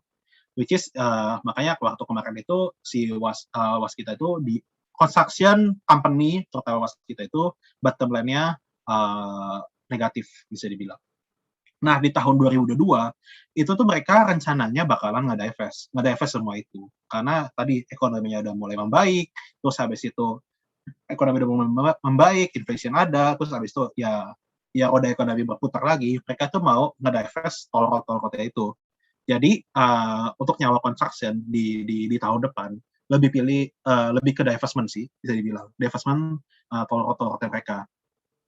Jadi kalau misalkan dia bisa ngelepas tol roadnya mereka itu bisa, kalau misalkan dia majority, dia punya kepemilikan di atas 50%, dia itu bisa ngelepas debt-nya. Ada percentage-nya. Jadi kalau misalkan dia jual, misalkan contohnya nih, si waskita tuh dia jual Cimanggis Cibitung ya, dia punya ownership itu 90%. Total investment cost-nya itu sekitar 10,6 T. Dia divest misalkan. Jadi 45% setengahnya, which is ya itu bisa ngelepas debt dia juga, misalkan debt-nya sekitar 5 T gitu, dia bisa ngelepas 5 T-nya itu debt-nya, dan ditambah lagi dengan dapat fresh fund dan cash flow, which is gitu. Jadi untuk tahun 2022 lebih ke arah divestment year lah bisa dibilang, karena adanya INA dan lain-lain. Terus habis itu construction itu apa sih katalis yang paling utama ke depannya? Itu ada namanya ya, jangan ditanya-tanyain ya dari tadi ya, Ibu Kota Baru. Jadi Ibu Kota Baru ini kabarnya sudah dianggarkan di tahun ini, itu tuh sekitar 1,2 triliun. Tapi teman-teman perlu tahu juga 1,2 triliun ini digunakan untuk pelatihan PNS. Jadi nanti PNS-nya itu bakal dilatih, terus habis itu bakal dipindahin ke Kalimantan dulu. Terus habis itu juga 1,2 T ini termasuk dengan master plan. Master plan belum untuk groundbreaking katanya ada, dimasukin juga ke 1,2 T ini. Tapi I cannot confirm that groundbreaking bakal ada atau enggak. Tapi katanya sih yang penting udah dianggarkan 1,2 T. Nah, untuk yang bakal pertama kali dibangun di ibu kota baru itu tentu saja adalah istana dan gedung-gedung. Istana itu ya 2.000 hektar, terus habis itu baru ke selebihnya ya, itu ada perumahan ASN, TNI Polri, dan lainnya. Untuk budget awal itu ada di sekitar 51 triliun. Jadi untuk budget awal yang nanti kemungkinan besar kalau dibangun itu bakal ditenderin itu totalnya sekitar 51 triliun. Nah, ini untuk bangun gedung-gedung, which is kalau teman-teman bisa yang paling benefit itu adalah Wika Gedung. Wika Gedung, terus habis itu juga PTPP juga ada. Sebenarnya all construction juga, tapi yang benar-benar punya subsidiary yang fokus bangun gedung itu ada di WG ya namanya ya. WG namanya. Nah, untuk 51T nanti ke depan budget itu dari mana? Itu tuh dari 20% itu dari state budget atau APBN. Terus habis itu setengahnya lagi dari public private partnership, and 26% lagi dari private funding, atau bisa dibilang kayak ya orang luar negeri gitu investor kita. Itu dananya dapat dari situ juga. Terus mungkin saya sedikit bahas ya, apa perbedaannya, apa sih public private partnership. Jadi public private partnership ini adalah kerjasama antara pemerintah sama si sektor swasta. Jadi itu si swasta ini bilang gini, pemerintah bilang gini, tolong dong kita nih mau bangun bendungan gitu di Kalimantan gitu ya. Nilai kontraknya 10T. Tolong dong ya kita patungan gitu, kita saling kerjasama, kita buat agreement. Kalau misalkan lo bangun gitu, ya nanti lo dapat benefit lah dari kita. Misalkan kayak contohnya bebas pajak sekitar 20 tahun. Terus habis itu kita kasih ke kalian hak kepemilikan sekitar 35 tahun seperti itu. Tapi source of funding-nya itu sebagian besar dari kalian ya, gitu. Nah, perbedaannya apa sih?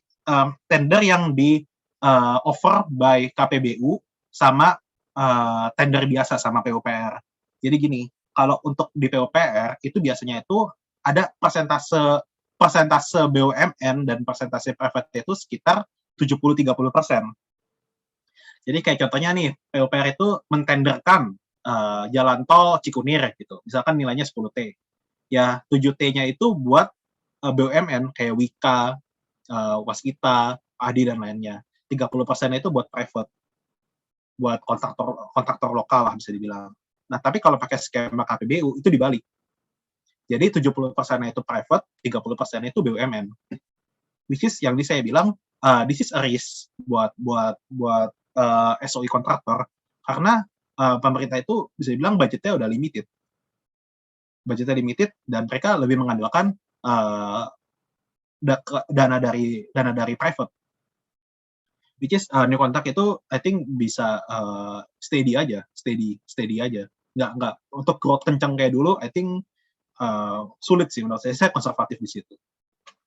Tapi tetap kalau misalkan untuk kalian memilih sektor konstruksi, kalian lebih pilih sektor konstruksi company yang punya gearing ratio atau bisa dibilang solvency ratio-nya yang kuat.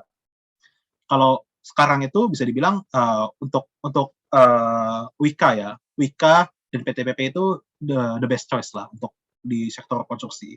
Karena mereka itu punya kemampuan pembayaran hutangnya itu yang baik, yang cukup baik. Which is mereka bisa nampung new kontrak baru. Sedangkan untuk Adi dan Waskita mereka masih memperbaiki untuk bukunya. Jadi untuk mereka ya tetap ada di kontrak, tapi I think lebih baik memperbaiki bukunya. Seperti itu. So, untuk konsentrasi sektor, I keep neutral, challenging outlook, I think lebih pilih kita ke SOE kontraktor yang have a strong balance sheet. Karena yang tadi katalis yang tadi saya sudah sampaikan, karena infra budget itu flat, terus habis itu pemerintah itu sudah fokus ke Triple P atau KPBU yang tadi saya sudah jelaskan. Terus habis itu ya ada positif katalis dari namanya Indonesia Investment Authority ya atau SIF ya. Itu benefit untuk Waskita dan Jasa Marga karena dia bisa mendivest tol-tolnya juga. PTPP nggak menutup kemungkinan juga bisa beneficiary. Tapi kalau PTPP itu I confirm with the company, mereka bilang lebih mungkin nggak ke INA, mungkin ke klien lain atau strategic investor lain. Terus habis itu juga New Capital City ini bisa dibilang katanya ya, ini di first half 2022 sorry bukan first half 2022, di semester 2 lah, semester kedua di tahun 2022 itu bakal mulai dibangun. Seperti itu, mulai ditenderin. Nah, tapi kalau untuk tanda tanganan approval, oh jadi di kontrak New Capital City ini bakal dibangun, itu approvalnya katanya di akhir tahun ini. Tapi kalau mulai ditenderin project-projectnya itu di semester kedua tahun 2022. Itu katalis buat construction. In all, ya we use bottom up approach ya untuk di sektor construction ya. Kita lebih pilih ke PTPP, kemudian ke Wika dan ke WSKT. Mungkin dari saya seperti itu. Oke, tadi kan ada kerjasama sama swasta tuh. Nah, yang kecipratan dari swastanya itu udah ada newsnya nggak, Bro Karel? Ada. Jadi gini, ya ini skema KPBU itu gede ya budgetnya ya. Itu sekitar 250 T, which is ini outside the infra budget. Tapi untuk saya sebenarnya ada listnya, tapi ini saya nggak boleh share soalnya this is ya ini konfidensial sih. Tapi saya tahu yang dapat siapa ya. Tapi saya nggak boleh share di sini. Soalnya itu konfidensial dan kontraktornya itu bukan kontraktor lokal. Jadi takutnya ada banyak isu lah gitu maksudnya. Jadi saya nggak berani share. Tapi saya tahu siapa aja yang dapat kontrak-kontrak barunya dan itu bukan kontraktor lokal. Oh, jadi bukan listed company ya? Bukan listed company, lebih yang kecil-kecil. Oke.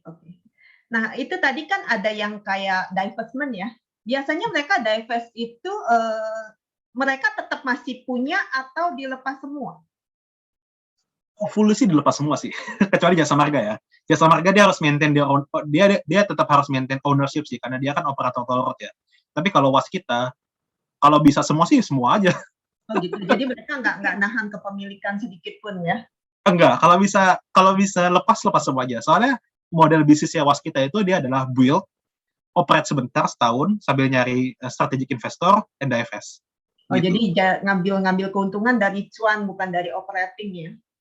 Iya. Mereka bangun itu buat di divest. Cuannya di situ. Oke. Thank you buat insight-nya. Terus ini ada yang nanya ini nih dari Agnia Felicia nanya Alam Sutera, ada insight nggak dari Pak Lukas sama Pak Karel? Oke, paling kalau dari saya Alam Sutera itu dia bisa dibilang land bank-nya udah mulai tipis, udah mulai sedikit ya. Terus ya tetap dia premium, ya tetap kuat oke. Tapi kalau dilihat dari segi DER-nya, dia itu paling tinggi di antara yang lainnya ya.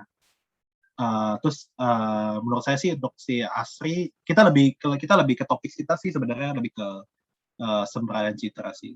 Mungkin kalau dari saya sih itu. Saya kurang update sih untuk Asri sih. Tapi yang saya paling update dari saya itu dia DER-nya tinggi and land bank-nya itu udah mulai sedikit gitu. Oke, kalau dari Pak Lukas gimana? Ada insight tentang Alam Sutera? Oke, sama apa yang disampaikan sama ini Bro Karel ya. Sebenarnya memang Alam Sutera itu land bank-nya mulai habis, dia mulai ekspansi ke tempat lain. Kita tahu bahwa di Bali dia ada, di GWK itu asal tahu aja itu punya Alam Sutera, GWK. Terus di kawasan Pasar Kemis, Tangerang situ, terus di seberangnya ada lahannya modern yang dia sudah akuisisi ya. Nah, kalau kita lihat development yang saat ini yang masih ada di Alam Sutera itu ada yang namanya Elevi ya. Cuman kalau kita lihat target marketnya itu memang penjualan yang paling bagus itu masih dari yang landed, dari yang rumah sama yang rukonya bahkan udah sold out ya. Waktu di sekitar awal tahun ini dia launching itu sudah bukan awal tahun ini, pertengahan tahun lalu dia launching sudah sold out sebenarnya. Ya, terus kalau kita lihat masuk Alam Sutera, loh kok lahannya masih banyak yang kosong.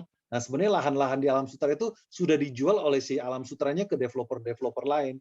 Cuman kondisi seperti sekarang ini developer di sana tuh nggak berani bangun. Ya ada juga beberapa yang udah masuk market tapi ya terkendala, ya mungkin mangkrak dan lain sebagainya. Ya, jadi lahan-lahan yang kawasan komersial Alam Sutera sebenarnya itu udah sold out semua. Ya, pemiliknya udah pihak developer lain. Oke. Oke, thank you. Nah, kalau ini dari Pak William, kalau Intiland prospeknya bagaimana? Ke siapa nih? Nanya ke siapa ya? Saya dulu internal audit Intiland sih dulu. Ya, saya internal audit Intiland dulu. Ya setahun sih. Ya Intiland dia mulai menyasar juga dia bervariasi ya market share-nya ya. kayak misalkan dia kan juga dia yang kelas atas juga ada, yang kayak Geraha Natura di Surabaya dan lain-lain. Terus habis itu juga dia ada TB Talaga Bestari itu dia yang ngincar satu bio ke bawah, di harga 700-an bio ke bawah gitu, 700 juta ke bawah. Ya dia well diversify sih sebenarnya sih untuk Intiland. Dan untuk Intiland ini sebenarnya dia itu reputasinya bagus banget, terutama yang cluster Serenia Hills ya. Itu bagus banget dan ya itu ROI-nya kalau nggak salah tuh di Serenia Hills tuh bisa 10-12% per tahun. karena ya bagus banget sih Serenia Hills. Saya akuin bagus banget sih sana sih. Nah, untuk share price-nya dia itu marketing sales di sekarang ini kan dia baru 1T ya kalau nggak salah 1T. Dia ngincer di 2T which is baru 50% dari total targetnya dia.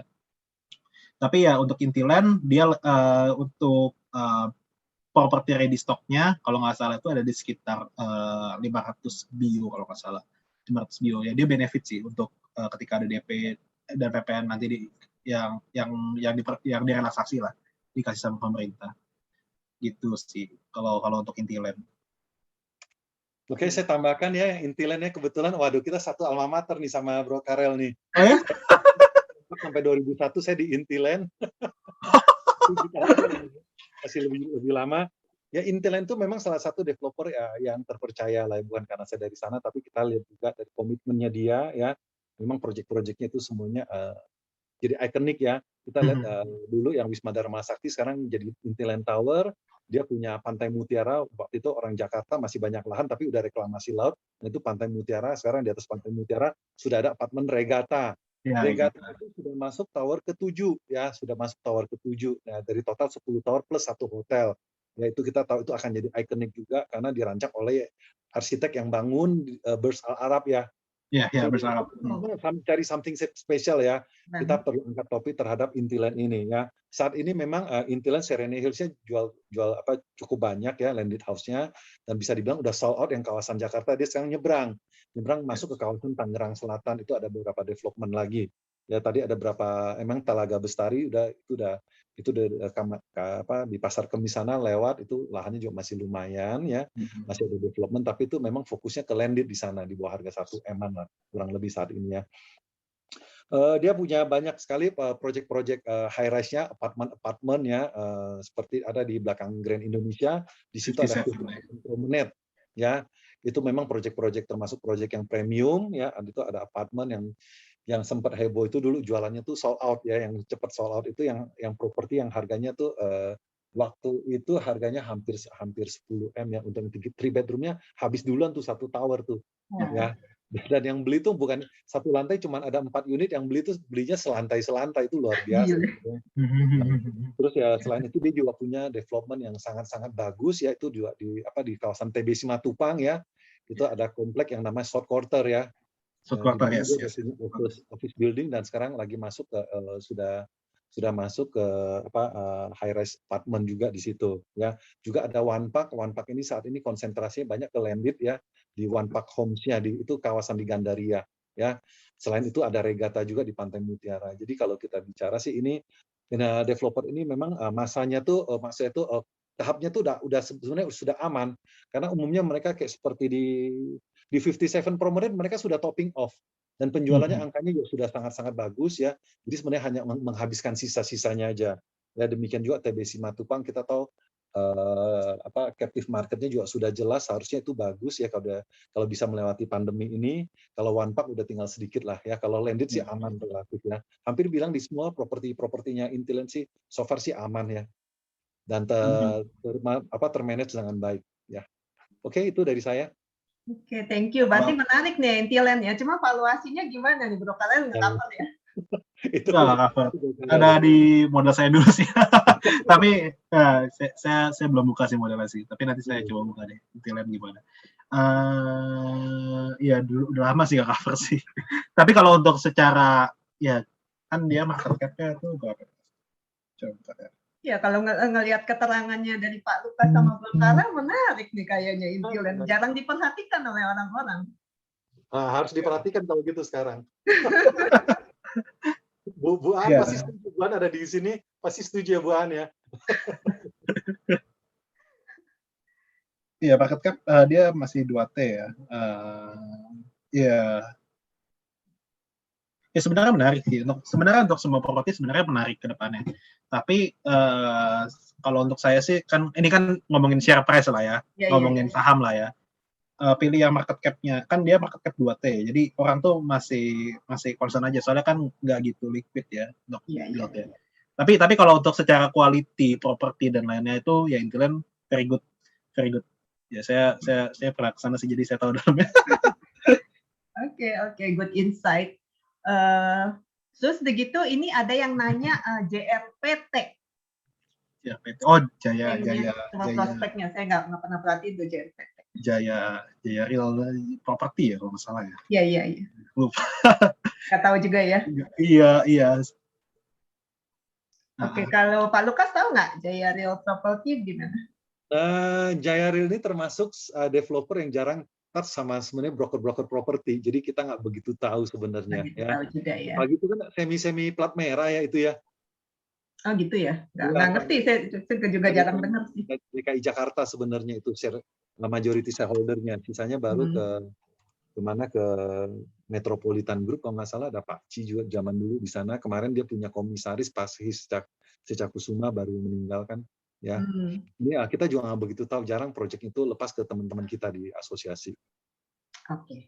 Oke, makasih. Nah ini tadi pertanyaan dari Pak Denny Halim ini masih belum terjawab nih. Kalau overview tentang construction material, semen, besi dan lain-lain gimana tuh? Wah, oke. Wah, kalau semen sih. Bro Karel juga ada cover semen juga kan ya? Apa. Tapi kalau semen sih saya belum se-expert Cici lah. Ya tapi saya udah. Ya, soalnya kalau semen sih ya ini kan ada yang carbon tax ya, carbon tax and ESP-nya tuh belum bisa dinaikin kan, masih oversupply kan. Nah kalau untuk carbon tax, jadi gini, untuk ya semakin lama semakin orang tuh lebih concern ke ESG ya, bisa dibilang ya, lebih concern ke ESG. Terus habis itu juga untuk semen dilihat lagi dari infra budgetnya yang tadi saya jelaskan itu muted ya. Jadi untuk sektor semen, I think masih challenging sih, Tapi masih bagus, tapi ya masih belum saatnya. Soalnya karena adanya carbon tax, terus habis itu dia belum bisa naikin ESP. Karena waktu carbon tax itu saya kalau nggak salah hitung-hitung, kalau misalkan ada carbon tax yang Rp35 itu dia harus naikin ESP sekitar 2,5% ya. 2,5% ESP-nya. Tapi waktu saya communicate with SMGR and INTP, dia bilang masih belum bisa naikin karena demand-nya masih belum pulih total and ya masih oversupply. Terus habis itu kalau misalkan dia naikin sekarang, dibilang sih belum waktunya sih. Terus habis itu juga coal price-nya juga. Ya, coal price itu tinggi banget, itu 40% ya semen itu coal price. Iya, 40% coal price-nya tinggi. Terus ya I think satu-satu jalan keluar dia adalah naikin ESP-nya dulu sih, Tapi I expect sih dia belum naikin ESP soalnya karena biarin dulu nih pemain-pemain kecil semennya itu gimana dulu, apakah bisa bertahan atau enggak. Kalau misalkan nggak bisa bertahan kan ya dia dapat gain market share kan, which is ya dia masih belum mau naikin ESP. Kalau misalkan dia naikin ESP sekarang, ya pemain kecil ya bisa bertahan, which is ya bukan tujuan. Kalau saya ekspektasi gitu. Kenapa mereka belum bisa naikin ESP? Supaya pemain kecil ini, ya pemain kayak China, kayak Hongxi, ya out dulu gitu. Ya sorry to say. Yeah. Tapi ya ekspektasi gitu. Biar kompetisinya tuh biar makin dilonggarin lah, gitu sih. Ya kayak zaman dulu itu kan belum waktu saya masih di semen itu kan pemain kecil tuh belum banyak ya, waktu itu cuma 3 pemain besar ya. Ya mungkin mau balik seperti itu lagi kali. Ya. Iya, SMGR itu. Dulu saya audit INTP juga tuh. Oh gitu. Iya. Yang di Bogor itu apa namanya, Cibitung ya? Cibinong. Ya. Manjat pabriknya. Kita lep situ. Iya. Ya. Paling gitu sih. Kalau untuk semen sih paling ya kalau untuk sekarang sih, kalau di sektor yang saya bilang Lebih baik properti sih, yang udah jelas kelihatan sih menurut saya. Oke. Ini dari Bu Christine, tapi di DILD lower low nih katanya. Oh, lihat candle kali ya lower low.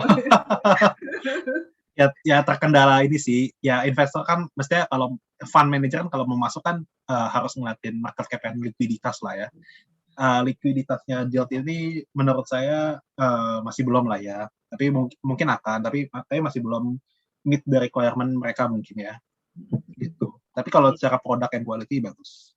Ya susah memang kalau fund manager itu mereka ya karena dananya besar mereka harus consider mereka ketika beli bisa keluar sih ya. Kalau kalau market cap-nya terlalu kecil nanti mau buang nggak bisa buang gitu.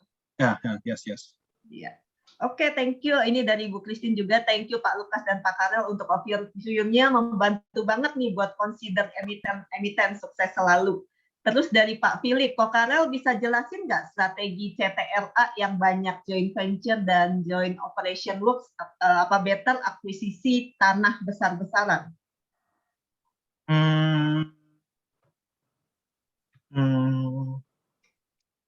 Lebih baik JV sih menurut saya sih, lebih baik JV sih.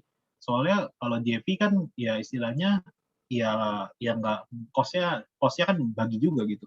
Which is ya sekarang kan CTRA kan gini, jadi kalau untuk di sektor properti kan mereka benar-benar maintain their debt and cash ya. Jadi lebih baik sih mereka lebih pilih untuk GV aja sih untuk sekarang sih. Dibandingkan dia akuisisi land bank lagi yang gede. Toh sekarang mereka kan fokusnya sekarang adalah dia nge-boost project-nya dulu kan. Nge-boost project-nya ketika interest rate lagi rendah. Menurut saya seperti itu. Jadi ya lebih baik ya GV aja dulu sih untuk sekarang sih. Kalau menurut saya sih kayak gitu. Lebih baik mereka nge-boost pembangunan properti mereka sih. Gitu sih. Berarti udah benar ya strateginya si CTRA ya. Oke, thank you Pak Lukas dan Bro Karel. Saya benar-benar dapat pemahaman yang sangat komprehensif nih hari ini nih. Terus begitu tadi Alex juga bilang dapat topik banyak katanya. Thank you banget. Saya senang sekali hari ini. Nah, sebelum kita akhiri, kita foto bersama dulu kali ya, teman-teman. Boleh dibuka layarnya supaya kita bisa foto bareng. Bro Karel bisa stop sharing supaya bisa. Oh ya, sorry. Nanti materinya boleh di-share ya. Oke. Ya, thank you. Oke, Alex minta tolong Lex dibantu foto Lex. Oke, Ci.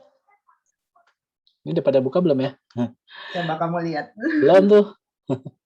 Iya dong, pada buka supaya kita bisa foto bersama malah pada kabur. Itu foto pada kabur. Jangan-jangan golongan daster sama piyama. Oke, tunggu yang dulu ada ya. aja Lex, nggak apa-apa. Oke, sip. Nggak. 1, 2, 3. Oke, sekali lagi ya. 1, 2, 3. Oke, udah Ci.